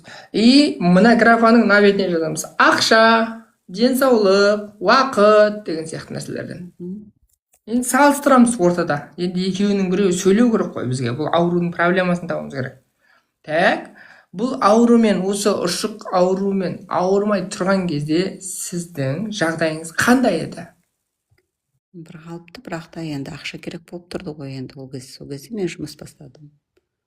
Ал енді оны пока емдеп жүргенде де ол ақшаның вопросы особо шешілген жоқ, но мен ары қарай енді жатқан жоқпын ғой, мен емделем арасында жұмыс жасадым. Жоқ, дұрыс емес, басқа нәрсе айтып кеттіңіз. Қараңыз, бұл жерде біздің түсінуіміз керек нәрсе, бұл аурумен не үшін ауырдық? Бұл ауру тем более ернімізге не үшін шықты? Еріннің психологияда қандай орны бар? Сөйлеу шығар, наверное. Именно осы жаңағы аурумен ауырғанға дейін қандай едік, ауырғаннан кейін қалай жағына, қандай параметрлермен өзгердік? Екеуінің разницасы осы аурудың проблемасы, яғни осы аурудың шешімі. Мен сізді түсіндім, бірақ та менде мұндай соншалықты өзгеріс болған жоқ. И до, и после. Мен, например, ауырмай тұрғанда ақшам жоқ, и ауырып жазылғаннан кейін ақшам көбейіп кеткен жоқ, сол қалпында болып тұрды, например. Так, ақшаға әсер еткен жоқ, уақыт ше? Қандай уақыт, қалай уақытты? Сіз бір жұмыс жасап бастадыңыз. Иә. И жұмыс жасап бастамай тұрған кезде сіздің уақытыңыз қандай еді? Жұмыс жасағаннан кейін қандай болды?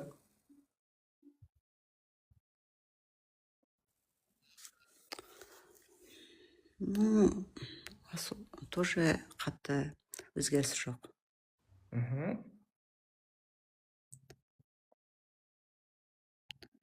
Одан да қатты өзгеріс болған жоқ енді.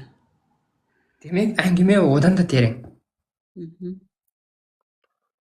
Онда осы аурумен ауырған кезде қандай сезімде болдыңыз?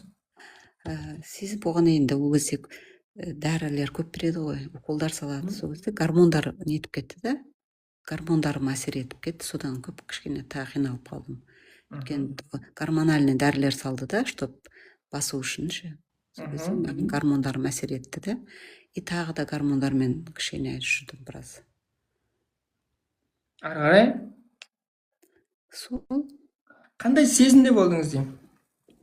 енді сезіп болғанда, енді адамдар дәрі ішіп қайта укол алып жатқанда өзіңіз ойлаңыз қандай сезім болатынын. Енді кішкене настроениең болмай жүреді ғой. Не себептен деп мен всегда өзіме сұрақ қойып жүремін да, неге олай болып жатыр екен деп. И сізге Алла тағала сразу ответін береді. Солай ма? Бірақ өкінішке орай ответке мән бермейсіз. Ну, ответті мен, наверное, түсінбейтін шығармын. Көп адам түсіне бермейді ғой. Бәрі түсінсе бәрі теріс ойлағыш болып кететін еді ғой. Иә, дұрыс айтасыз. Енді осы жағына кіреміз. Қандай ответтер келді? Яғни сіздің өміріңізде өтіп жатқан қандай ерекше оқиғалар болды осы сәттерде? Енді Бұрын бола бермейтін, дәл қазір болып жатқан. Қазір данный момент па? Қазір ма болып жатқан? Иә. Ответі ғой енді. Бізге Алла тағала енді аудиозапись бермейді ғой, дұрыс па? Жоқ, қараңыз, ол енді Бізге жауап беру үшін оқиғалар арқылы жауап береді. Енді сіздің басыңыздан өтіп жатқан ерекше оқиғалар бар.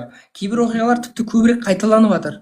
Біз осы оқиғалар арқылы мен сосын жауабын айтып беремін. Ол енді 2 жыл бұрын, мысалы 3 жыл бұрын, 4 жыл бұрын бастаған ғой мен енді. Басқа Астанадан Алматыға ауысып кеткен кезім. Мен ойладым, мүмкін жаңа ауа райы пока, не деп айтады енді бұны, ауа райы пока үйрену керек шығар деп, басқа қаладан ауысқанды деп. Енді қазір ол жұмысымда тоже ақша түспеді деп айтпаймын, ақша да түсті, жұмысымда былай жүрді да, бірақ та мен оны тоқтатуға тура келді. Ол жұмысты тоқтатуға тура келді. Не үшін? Өйткені менде енді жаңағы заказчиктерім аударған ақшаны қайтармай қойды. Енді недобросовестный не болды, да? Осы ғой енді ерекше оқиға. Неге бұны айтпаймыз? Заказчиктер ақшаны қайтарған жоқ. Бұл сізге қандай идея әкелді? Қандай шешім шығаруға көмектесті? Бұл қандай сабақ берді осы оқиға? Ол кезде мен ойладым, неужели бұл менікі емес па деп. Мүмкін жаңа осы жұмысты бастағанда менде осылай воспаление болды, мүмкін бұл жұмыс менікі емес шығар деп. Енді мен сонда да жұмыс істедім 3 жылдай. Енді қазір мен приостановила ол жұмысымды. Уақытша тоқтатып қойдым да. Өміріңізге алаяқтар қайдан пайда болды? Енді мен заказ бердім ғой, например, біз госзакуппен жұмыс жасағанда, біз бір жақ товар заказ береміз. Сол товарым мен алдап кетті да, товарымды ала алмай қалдым. Неге бүкіл әлемнің ішінен именно сізді алдады? Жоқ, ондай, сол менің алдымда сондай 3-4 адам болған екен да.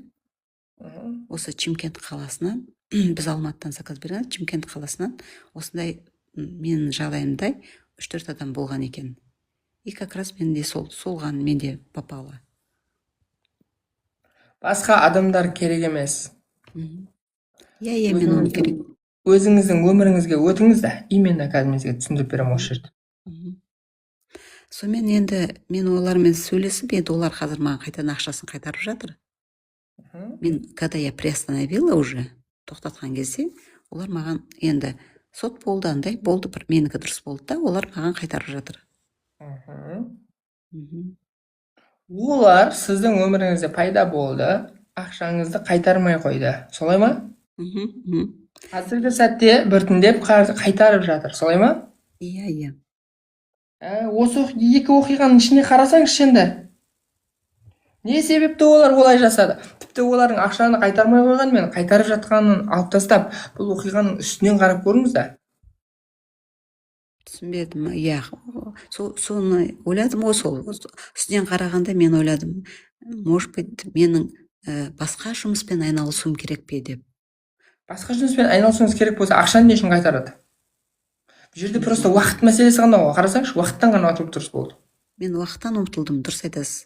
Екінші, менде тағы да сол жұмыста тағы да мен алатын сертификаттарымды тоже сондай адамдар маған ақшамды тоже ақша салғанда ақшам тоже мен қайтпады. жоқ Мен адамдарды қоя тұрыңыз, сізді ғана айтып жатырмын сізге, сіздің Иә, өміріңізге мән мен берейікші. енді менің өмірімде осы Уақытыңыздың берекесі кетті ғой, иә. осыған просто мән беріңізші. Мгм. Енді дальше сұрақ уақытпен байланысты болып жатыр да. Мгм. Түсіндіңіз бе? Демек, уақытты или дұрыс пайдаланбай жатсыз, или сіз уақытты мүлдем пайдаланып жатқан жоқсыз. Мен уақытты Сіз бен уақыттың арасында үлкен бір ерекіс болған. Осы ерекіс мына оқиға арқылы сізге білініп тұр. Сіздің бизнес жасауыңызға да бұл әсерін беріп отыр. иә, Енді сізге маған айтыңыз, не уақытты, қандай уақытпен ерекіс қалдыңыз, не болып қалды? мен ол жағын енді білмедім. Мен енді кейбір кезде 6-та тұрып аламын да, и сосын отыра беремін. 4-ке дейін, 5-ке дейін, тоқтамай да, пока мен ана өзім жұмысымен тамаққа да онша қарауға уақытым болмайды. Мен жұмысымды жасайын деп отыра беремін. Көп сағат отырып қаламын мен жұмыста, қимылдамай. Мен бәр жерде жұмыста сондаймын. Тамақ та ішпеймін, иногда жұмысымды пока бітірмей, мен ноутбуктан шықпаймын да. А неге ол? Білмеймін енді. Бір жерде құлдық қызметте жұмыс жасаған сияқты. Иә. Ол сізге бір драйв, кайф сыйламайды. Ол сізді только азаптайды.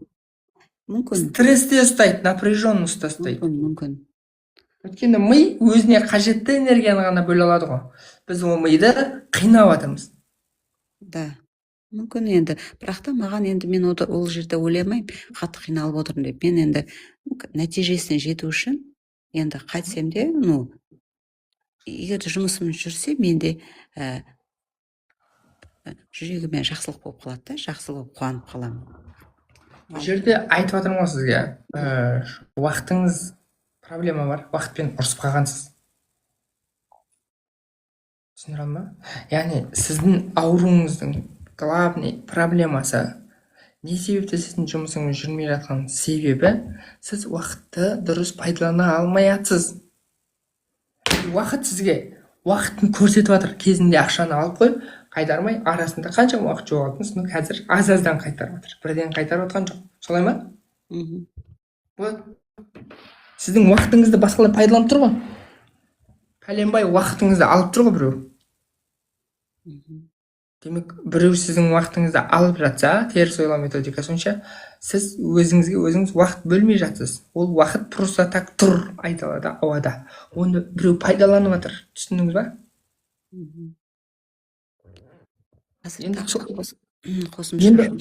Енді осы есікпен кіріңізші уже, ары қарай оңай уже. Осы есікпен кіріңізді айтыңыз маған. Уақыттың берекесін қашан құрттыңыз? Мен құрттым деп ойламаймын деп. Мен құрттым деп ойламаймын. Мен өзім активный адаммын да, мен спокойно былай жұмыссыз отыра алмаймын. Мен всегда жұмыспен. Әйтеуір жоқ жерден өзіме жұмыс тауып аламын. Бұл жұмыста да мен бір нәрсені бастасам, маған ол қиын емес сияқты болып тұрады да. Мен мысалы азаннан кешке дейін орнымнан тұрмай ноутбукта отыра берсем де, маған қиын емес ол жұмысшы. Тек қана результаты болса екен деп ойлаймын да. Результат болмаған кезде мен қиналып қаламын. Енді стоп. Бірінші, ең бірінші айтқан сөзіңіз, жоқ жерден өзіме жұмыс тауып аламын. Енді басқа жағынан келейікші енді. Бакатпен бабырылып келеміз, қазір көресіз. Қараңыз. Өзіме жоқ жерден жұмыс тауып аламын. Теріс ойлау сөздігіне саламыз да, сөздің бәрін өзгертіп тастаймыз. Мен өзіме жоқ жерден жұмыс тауып аламын деген, жұмыс деген сөздің орнына проблема деп өзгертеміз, кеттік. Мен өзіме жоқ жерден проблема тауып аламын. Түсінатса? Өзіне өзі проблема жасап атқан болсаңыз, уақыттың берекесі кетіп жатыр ғой, конкретно. Енді мен ойлайдым, жұмыс жасап жатырмын деп. Жоқ, сіз құлдық қызмет атқарып жатсыз. Ол жұмыс емес. Адам деген қарап отырмау керек деймін да. Адам деген қарап. Неге қарап отырмау керек? Қарап отырса не болады? Енді время деньги дейді ғой. Время деньги. Кім айтты время деньги? Мен ойлаймын, енді маған, потому что білесіз, Астана, Алматы қаласы үлкен қала. Волка ноги кормят дейді да. Сондықтан өзің жұмыс істеп, өзің жағдайыңды өзің жасамасаң, кім жасайды сенің жағдайыңды? Сондықтан Сіз өзіңіздің аузыңызды, өзіңіздің қолыңызды, өзіңіздің мұрныңызды өзіңіз жасап аласыз ба? түсіндім сізді. Түсіндіре алдым ба? Яғни сіз менің жағдайымды мен жасамасам кім жасайды деген сөзден аулақ болыңыз. Иә. Өйткені бизнесменнің 99% сөздері халыққа байланысты. Сіздің жағдайыңызды халық жасайды. Өзіңіз жасамайсыз, халық жасайды. Халық сіздің тауарларыңызды сатып алады. Бизнесіңізді жүргізіп беретін халық ол. Солай емес па? Сондықтан мен қандай деп сөйлеуім керекпін сонда? Не деп Яғни, установкасында қоюым керекпін? Міне, енді өзіңізге мән беріңіз. Мен уақыттың берекесін қай уақытта кетірдім, осыған мән беріңізші. Басындағы темаға әлі келе алмай жатырмыз. Маған да айтады да үйдегі балалар, мам, сіз еді көп ойлана бермеңізші, жұмыс деп ойлана бермеңіз дейді. Өл деген өкімет жоқ деген не программа жоқ та сіздің миыңызда? Жоқ, көп ойлана бермеңіз дейді, жұмыс деп. Отпустите все это дейді. Менде ол жібере алмай жатырмын да. Теріс ойлау методикасы бойынша осыны енді оқиғаның бәрін алыңыз да кішірейтіп тастаңыз. Сөйтіңіз да, сіздің жаңағы, сіздің уақытыңыздың жаңағы беріліп жұмыс істеп жатқан атыңыз кім еді? Шолпан Жұлдыз.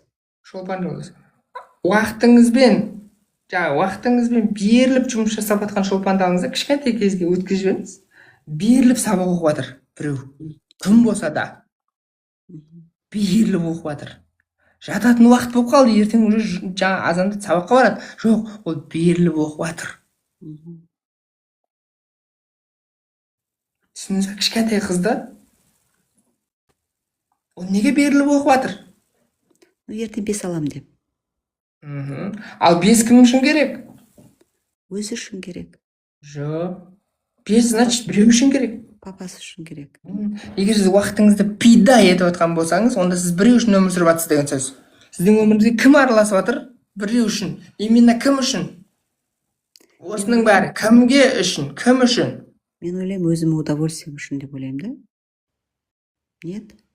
Адам өз удовольствиесін өз-өзін қинамайды. Сіз қазір өз-өзіңізді қинап жатсыз.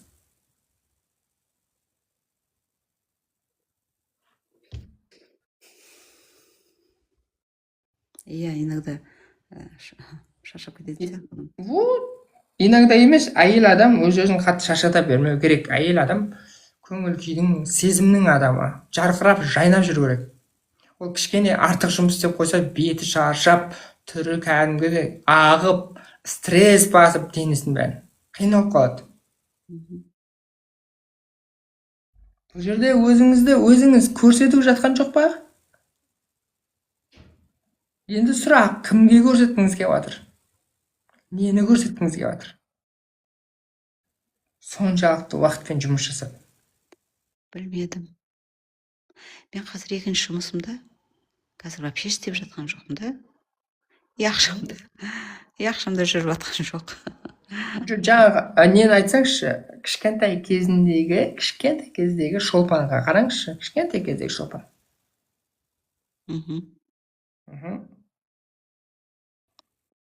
Кішкентай кездегі Шолпан уақытын арнап, түні бойы сабақ оқып отыр. Осыны терең зерттеп көріңізші енді. Не үшін? Иә. Наверное, ол кезде кішкентай кезімізде біздің папамыз сабақ берді бізге.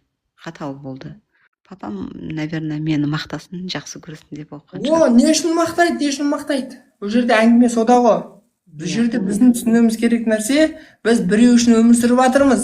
Біз біреу үшін, птичка үшін, біреу үшін, біреу бізді қолдаса екен деп, өзіміздің жан дүниемізді, уақытымызды пида етіп жіберіп жатқан жоқпыз ба?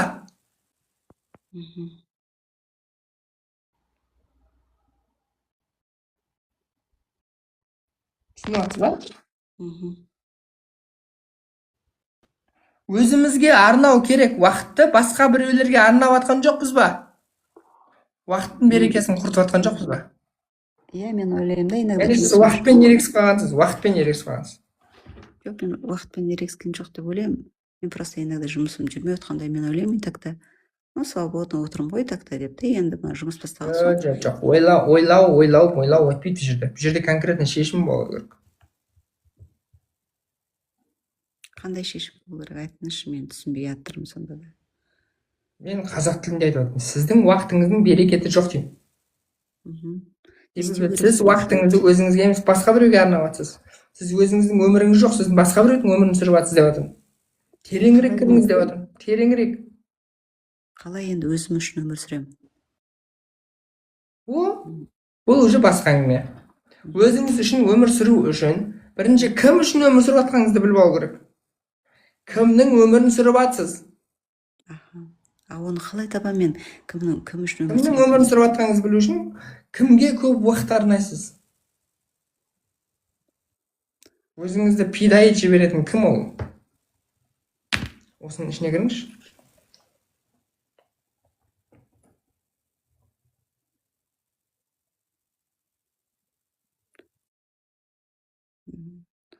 Білмедім. Түйсікке сұрақ қойыңыз, өзіңізге емес, ішкі әлемге сұрақ қойыңыз. Мен осы кім үшін өмір сүріп жатырмын? Мен, наверное, күйеуге шығып бала дүниеге келгеннен кейін ойлаған шығармын, осы балалар үшін өмір сүремін деп. Басқа? Мен всегда балалар үшін емес. Мен всегда енді үйде отырған адам емеспін. Даже балалар кішкентай болса да жұмыс істейтінмін да. Өзім жұмыс істеген жақсы көремін. Үйде отырғанды онша жақтырмаймын. Сондықтан мен енді жұмыссыз отыру деген маған енді кішкене не сияқты да, дұрыс емес сияқты деп ойлаймын. Сондықтан әйтеуір жұмыс істей беремін. Әйтеуір жұмыс жасай бересің. Жоқ, енді іздеп тауып аламын ғой жұмыста. Анда болмаса басқа жұмысқа орналасам. Ол болмаса басқа жұмысқа орналасам. Өзім ипімді аштым, туын аштым, солай істеймін да жұмыспен.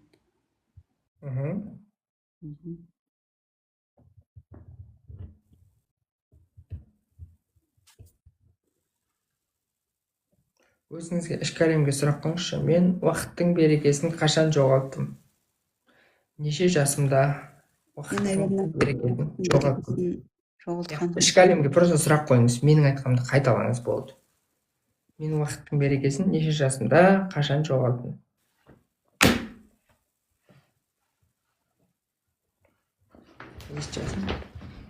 Давай, ойланыңыз. Оңай ғой? Түйсікке сұрақ қоясыз болды.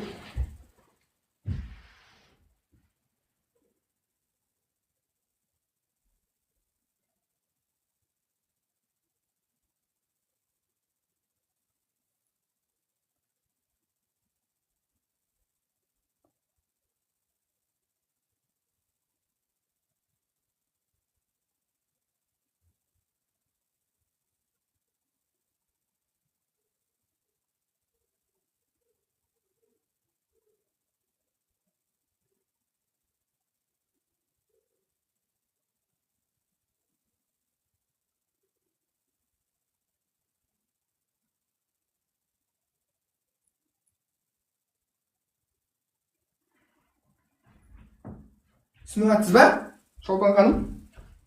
Иә, мен ойлаймын, наверное, мүмкін күйеуге шыққаннан кейін жоғалтып алған шығармын уақытымды. Так. Мен ол кезде жаңадан универ бітірдім, күйеуге шықтым, жұмысқа жаңадан тұрғам.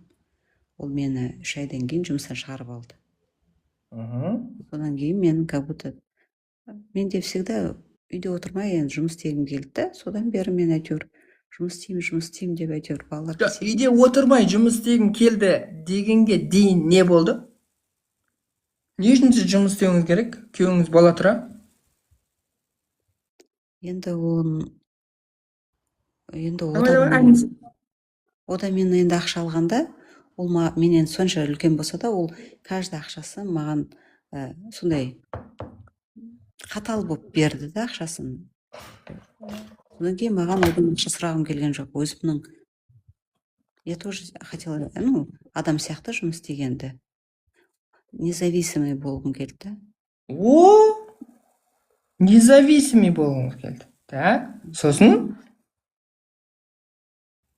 Содан кейін енді сол. Одан ол жылдан жылға ол енді вообще ақша бермей қойды. Мен постоянно өзімде ақша болуын қаладым да. Сөйтіп? Қанша жұмыс жасадым, бірақ та ол мен сол өзім ашқан жұмысты мен здание соқсам да, салон ашсам да ол маған постоянно андай жұмыс істеткізбей, жұмысқа шығармай, жұмыс істеткізбей, көптің алдында мені кішкене төмендететін постоянно. Мені постоянно төмендетіп, былай күлкіге, мазаққа айландырып, ол маған жүрегіме қатты тиді. Енді сұрақ, сізді не себепті ол төмендетіп жатыр? Енді ол айдаладағы біреу. Ол айдаладағы біреу. Яғни уақытты тағы да кішірейтіп тастайсыз түсіну үшін. Өткен шақта өзіңіз сізді төмендетіп атса, демек сіздің самооценкаңыз жоқ. Сіздің самооценкаңыз қайда? Иә, мен кімнің өмірін сүріп атсыз? Соған кету керек болып тұр ғой біз. Уақытымыз қайға кетіп жатыр? Ответ таба алмай жатырмын. Мен күйеуге шыққанға дейін самооценкам жақсы болған. Одан енді өмірге балалар келген соң адам, когда біреуге қарап қалады ғой. Дұрыс емес, күйеуге шыққанша самооценкам жақсы болған деген әңгіме өтірік. Менде жақсы болған. Өтірік. Я работала и подрабатывала сол кезде. Мен универ жаңадан бітірсем де, мен зарплатам болды, еще подрабатывала сол кезде. Маған өткен шақта не болған айтыңыз? Айтып тұрмын ғой. Өзіңіздің көзіңіз жұмып, ішкі әлемге сұрақ қойыңызшы, мен айтқандай ғана істеңізші. Давай. Ақылыңыздың бәрін жинастырып қойыңыз, только түйсік керек бізге. Түп сананың бәрін жинастырамыз, только түп санамен жұмыс жасаймыз. Түсінді ме? Қандай деп сұрақ қоямын, сондай сұрақты қоясыз, и ответті айтасыз маған. Мақұл? Жарайды. Кеттік. Мен ең алғаш рет қашан ұятты жағдайға тап болдым? Ыңғайсыз жағдайға тап болдым деп сұраңыз. Мен қанша жасымда? Ең алғаш рет ұятты жағдайға тап болдым. Басымнан өткен ең алғашқы ұятты жағдай. 21 жасымда, наверное. 21 өтпейді ол, 21 үлкен адам ол. Кішкентай қыз керек. Кішкентай қыз. 13 жасымда шығар, 14 жасымда, наверное. Не болды? Мен бір тетям үйіне барғам, туысқандарымыздың үйіне. Сол кезде, сол енді тетямның күйеуі архитектурамен айналысатын. Сол кезде оларда карандаш, простой карандаш, твердый Т2 деген болатын. Сол маған сол карандаш қатты ұнаған. Сол карандашты мен біреусін алып кеткем. Сол кезде қатты ұялғам. Өзім алдым, ол бір карандашты, твердый карандашты. Сол кезде мен ұялған кезім болған. Үйге келдім де қатты ұялдым. Ол твердый карандаш кімнікі? Менің тетямның күйеуінің ғой, енді жездеміздікі ғой. Яғни сіздікі емес қой? Менікі емес. Сіздікі емес нәрсені сіз иемденіп алдыңыз. Мен 10 жасымда ол кезде, по-моему, 3-ші класста оқығам. Бұл бір ұрлық қой? Иә, ол ұрлық. Маған мен үйге алып келгеннен кейін, мен оны тетям, по-моему, көрді. Дедім да, мен үйге келіп қатты ұялдым.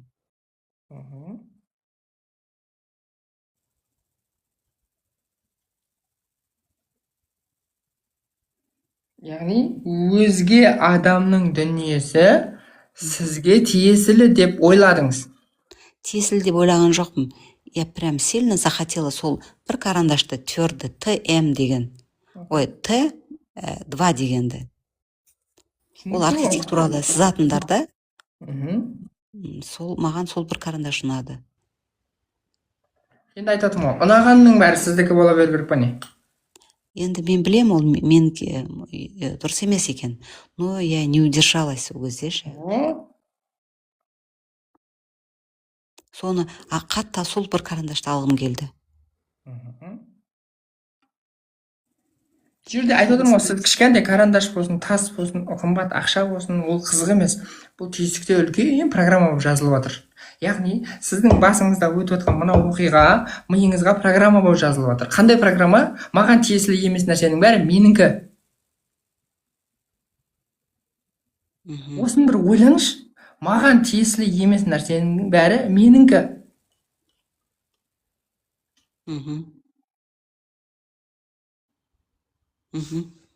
Осыны түсіндіңіз бе?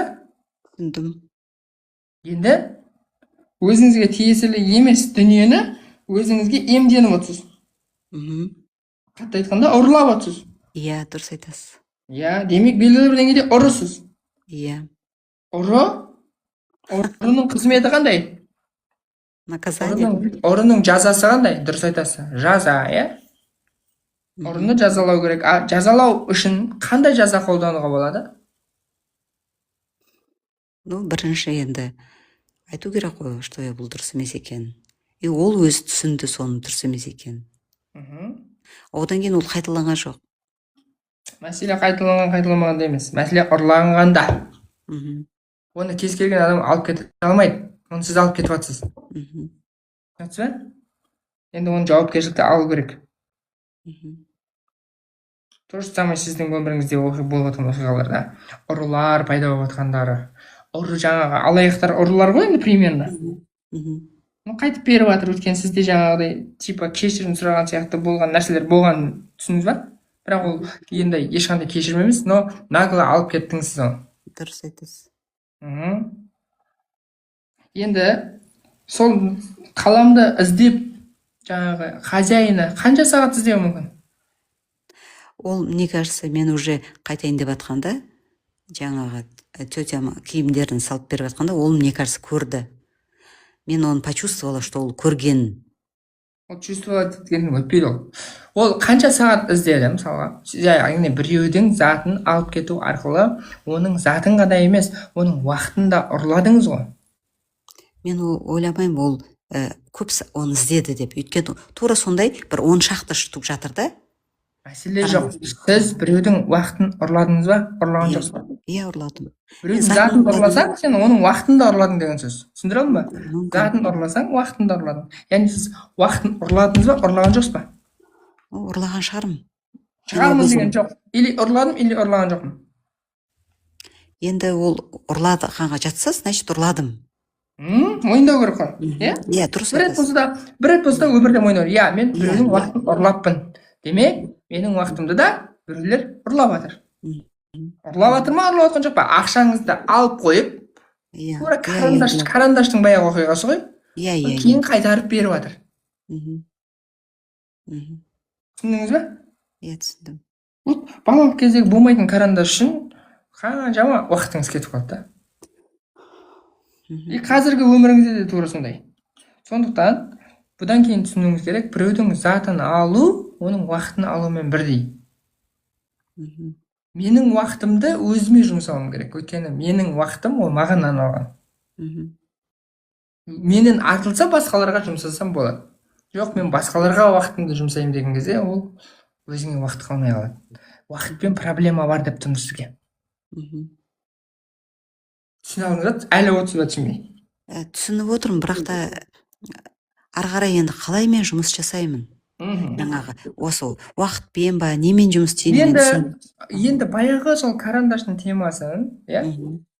Тағы да карандашқа ұқсайтын тағы да бір-екі рет тема бар. Сол темалардың барлығын түйсіктен босату керексіз. Босатып көргенсіз ба, терапия жасап көргенсіз ба? Жоқ, ондай жасамадым. Вот сондай нәрсе жасап, миыңыздан босататын болсаңыз, мына жұмысыңыз бәрі дұрысталып, алға жүреді сол сізде. Біреудің уақытын алып, оның жұмысын тоқтатқаныңыз үшін, сіздің де уақытыңызды алып, жұмысыңыз тоқтап тұр.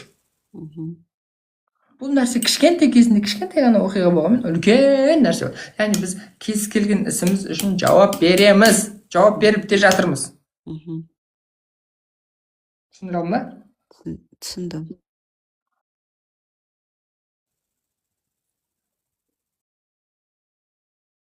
болды. Енді ары қарай қалай терапия жасаймыз, ол сізде қанша сом? WhatsAppқа жазасыз, вот терапияға жазылайын болайын, мынандай қандай бағалар бар дейсіз. Мен сізге прайс лист жіберемін. Прайс листті көресіз де болды. Біреуін таңдап аласыз, бітті. Терапия бұлай болмайды, бірақ ол кәдімгі басқаша да терең нәрсе. Ол кезде терапияға тағы бір екі нәрсе шығады. Бұл жерде айтыла бермейтін бөлек тағы нәрселер шығады. Соларды да емдеу керек болады. Түсіндіңіз ба? Түсінікті, түсіндім. Енді кішкене түсініп келе жатыр. Енді бірден түсіне алмайсыздар енді, өйткені Дұрыс айтасыз. тема ауыр. Вот вроде жеп жеңіл сияқты да. Қайда? Айтып өткенде біреу мамасының жүзігін тақпай қойған үшін бала көтере алмай қалды. Болды. Әшейін жүзік қойшы деп не қылған, болды соны. Соны кәдімгі терапияға келді. Біз түсіне бермейтін әлем өте көп, және барлық нәрсе біздің ақылымызға тура келуге міндетті емес. Қарап тұрыңыз, сіз айтасыз, міндетті емес дейсіз да? Бәріміз ақылымызға тура келуге міндетті емес. Конкретно мен себебін айттым ба, осы себебі 100% себеп ол. Сіз осы себепті шешу керек, сонымен бітеді тема. Айтқан нәрсені істеу керек. Өйткені сіз мені танымайсыз, мен де сізді танымаймын. Бүгін Алла тағала екеумізді жолықтырды. Сіз маған сұрақ қойдыңыз, мен сізге сұрағыңыздың жауабын таптым. Енді сіз оған сенбей, басқа нәрсе істейтін болсаңыз, онда сіз уже өз жолыңызбен кетесіз деген сөз. Ал егер де конкретно себебін айтқаннан кейін барып, менің ақылыма сыймаса да, мен әлі білмейтін нәрселер бар, может әлі енді түсінетін шығармын деп қоятын болсаңыз, ол кезде екінші вариант шығады. Хорошо. Мен сізге мына WhatsApp-ыңызды жазып көрейін, онда қазір не істеген? Сіз жазып беретін сізге, 8-7-110-46 WhatsApp-қа жазыңыз. Онда Шолпан жұлдыз деп жазамын да? Жақсы, онда. Өшіру керек. Қазір мінекей. Отключиться десем, ужас. Біз кішкентай нәрсенің өзін, жалпы Құдай үшін кішкентай үлкен деген нәрсе жоқ. Осыны түсініңіздерші. Кішкентай үлкен деген нәрсе Құдай үшін вообще жоқ. Сондықтан любой ісімізге жауап береміз. Қалай да жауап береміз. Бұл қызық нәрсе шешінмен де. Так что Құдай бізге қандай да бір жол көрсетті ма, ләббайк деп әдемілеп өтіп кету керек. Жоқ, біз ерексеміз, менің қандай кінәм бар, анандайым бар, мынандайым бар деп жүреміз, и ол проблема енді шешілмейді, сосын жүріп береміз. Біздің мақсатымыз Аллаға бой ұсыну. Алла тағала кейде бізге өзіміз миымыз жетпейтін ақпаратты да береді. Біз оны қабылдауға мәжбүрміз. Өткенде бір әйел кісі келді, бала көтере алмай жүргенде. Қанша жыл болған? Алакөлге бар дедім, Алакөлге барған, бала көтеріп кеткен. Болды. Все. Ойлашы, ответі да ол. Адам ақылына сыймайды да ол. Но бірақ түйсікте бар ол. Бару керек, бітті. Түсіндіңіздер ма? Конкретно қалай деп айтылды солай. Все. Сол жерге бару керек. Мынаны істе дедім ба, істе. Қисайып отыр дей ма, қисайып отырасың. Бітті. Түсіндіре алдым ба? Айта беріңіз, Ғазиза, саламатсыз ба? Саламатсыз ба?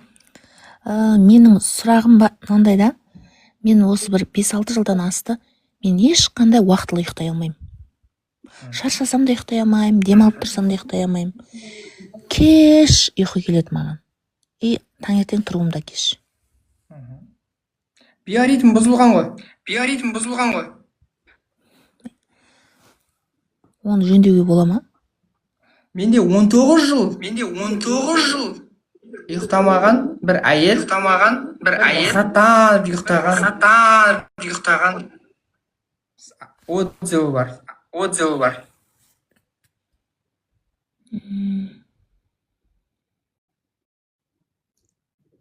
Мен даусым неге екі рет шығып отыр? Білмеймін.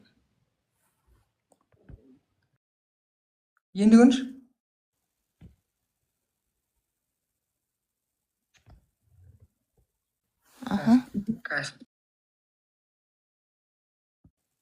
Екі рет шығып отыр даусым.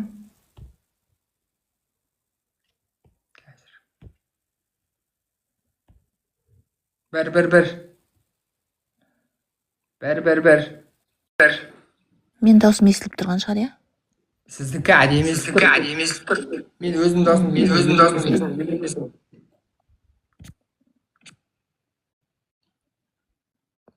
Оның бір психоматикасы бар ма деймін да? Конечно бар.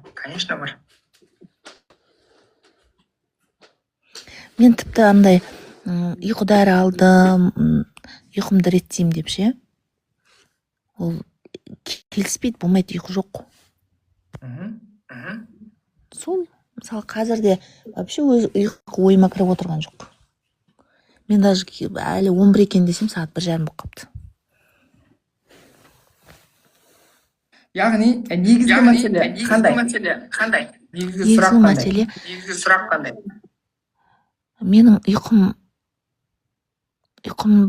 ұйықтай алмауымның, уақытылы ұйықтай алмауымның бір психоматикасы бар ма? Теріс ойлаумен оны шешуге бола ма? Болады.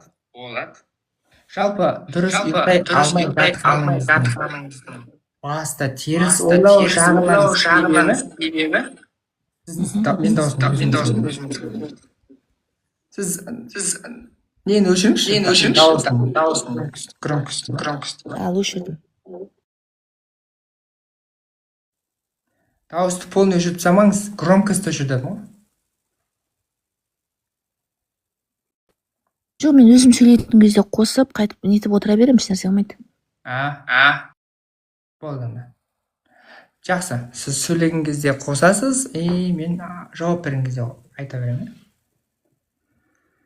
Жалпы, адамның ұйықтай алмайтын басты себебі бауырының температурасы өте суық. Бауырдың температурасы кеткен деген сөз. Бауырдың температурасын көтеру үшін мынау грелка сияқты нәрселерді жатыр кезде жылытып қойып қою керек. Сонда жылытып етпеден жататын болсаңыз, тез ұйықтап кетесіз. Бұл біріншісі.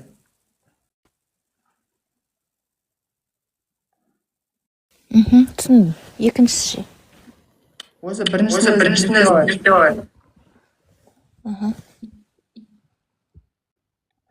бауырдың функциясының дауысын өшірдіңіз? Бауырдың функциясының дұрыс жұмыс жасамауына қандай да бір симптомдар болса, мен қазір айтып берем, соның қайсысы бар сізде. Бауырының функциясы бұзылған әйелдердің біріншіден ұйқысы дұрыс емес болады. Екіншіден болатынға да болмайтынға да ашулана береді. Үшіншіден әр нәрсеге тез сенеді или мүлдем барлық нәрсеге күмәнданады. Сөйлеген кезде тоқтамай сөйлейді, көп сөйлейді. Әрқашан постоянно шағымданып жүреді.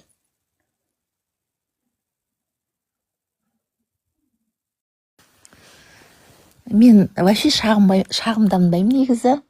Сосын тоқтамай сөйлеу деген жоқ. Бірақ жаңа бірінші алғашқысын айттыңыз ғой. Алғашқыда не болды? Алғашқы екеуі менікі деп ойладым қазір. Уже ұмытып қалдым. Памятіңізге не бар? Памятте нашар ғой сол. Мынандай болды. Тез ашуланады деген айттыңыз. Әр нәрсеге ашуланады. Әр нәрсеге ашуланады. Мен сондаймын. Яғни ашулану деген микрофонды ашыңыз. Ашулану деген дүние ол біздің мына бауырымыздың температурасы түсіп кеткен кезде болады. Бала ашуланып жылайды, біз баланы алып құшақтаймыз. Баланы құшақтаған кезде ол жұбанады. Жұбану деген не? Оның мына бауыры бар ғой, біздің бауырымызға былай қосылып жылу алады да. Жылу алған кезде оның да бауыры жылайды. Түсіндіңіздер ме?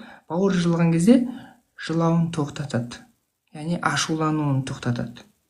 Дәл сол сияқты сіздің де ашу сезімі пайда болып жатса, демек ол нәрсе бауырдың температурасының түсіп кеткенін көрсетеді. Сізге денсаулық марафонына қатысып, бауырыңызды тазалату керек полный.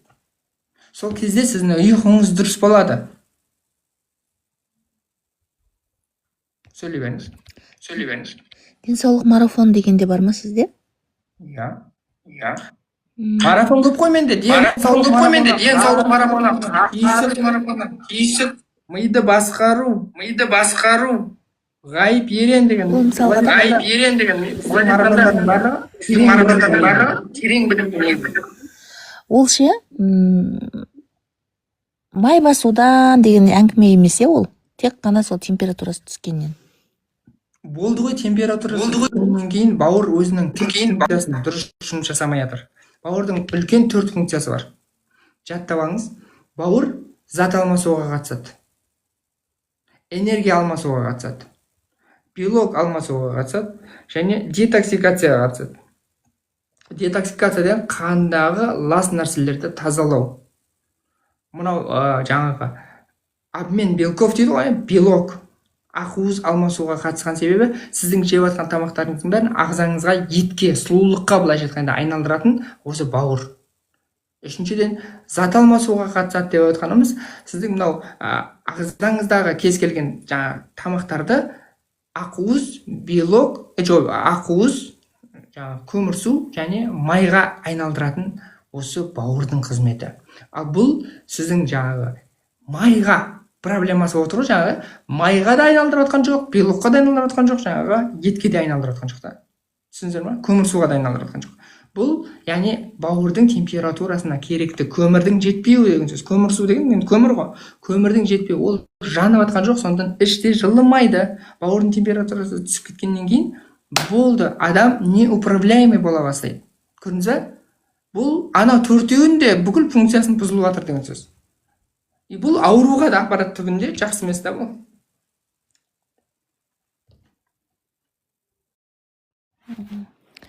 Ол марафоныңыздың белгілі бір уақыты бар ма, или любой уақытта қатыса беретін нәрсе ма? Дайын сабақ қой. Соны сұрап жатырмын ғой. Сатып аласыз. Достық өмір ғой. Телеграмда дайын сабақ. Кезінде болған. Түсіндім, рахмет. Рахаттан жүрдіңіз. Мақұл, рахмет, жақсы, сау болыңыз. Аман болыңыз. Саламатсыз ба? Сәлеметсіз бе, қош келдіңіз. Мен мына сол қолым көтертпей ауырады деген.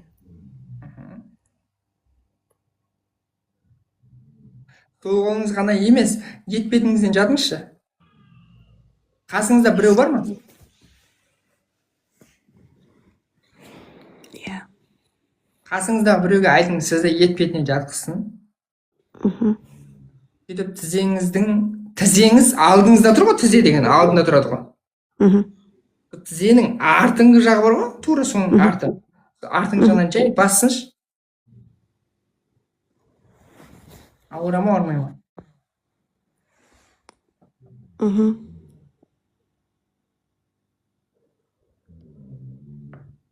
Ауыра ма, ауырмай ма? Ауырмайды. Ауырмайды. О, жақсы екен. Енді келесі жағын басыңыз.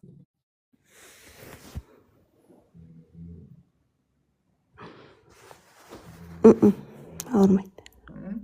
Енді ауыратын қолыңызды жоғары қарай көтеріңіз.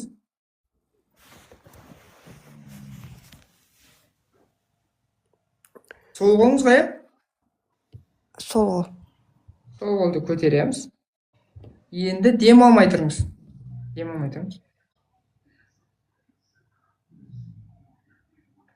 тұрып, қолыңызды түсіріп, қайтадан көтеріңіз.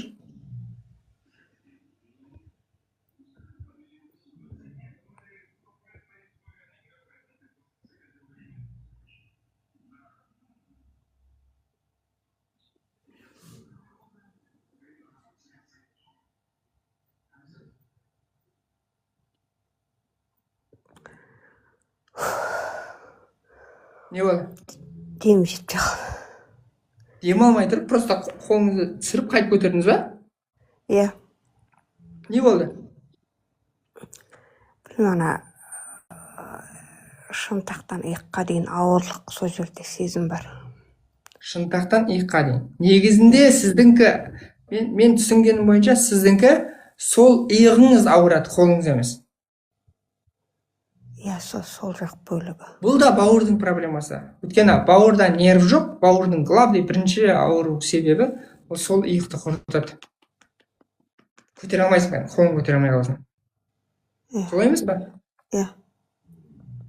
Бауырдың темасы ғой. Біреу бірдеме қозғалып кетсе, тиіп кетсе, жаным шығып кете бастайды. Бауырдың темасы ғой. Бауырды реттеу керек сізге. То же самое. Бәріңіз бауыр сияқтысыз ғой, түнге қарай бәріңіз. Денсаулық марафон аласыз, бауырыңызды тазалайсыз. Полный. Мен айтқан методикамен ғана жасау керек. Болды. Полный бауырды тазалау керек. Бір тазалықтан жақсылап өткізіп отырсаңыз, одан кейін рахаттанып кетіп көтеретін боласыз. Тазалық керек, басеке, тазалық. Бауыр жұмысын дұрыс жұмыс жасамай жатыр. Соның кесірінен қан таза емес. Қан таза емес болғаннан кейін мына жердегі тамырларды бекітіп тастайды. Бекітіп тастағаннан кейін ол жер ауырады, конечно. Иә, қозғалғанда, көтергенде сүйектерім сықырлайды. Айтып отырмын. Қанды құртып жіберген ғой, қанның. Таза емес қанды ағзада айналдырып жатыр да ары бер. И бұл тек қана сіздің сол иығыңызды ғана емес, басқа жерлеріңізді ауыртып жатыр ғой. Айналады ғой енді қан. Айналған жердің бәрін ауыртып жатыр да.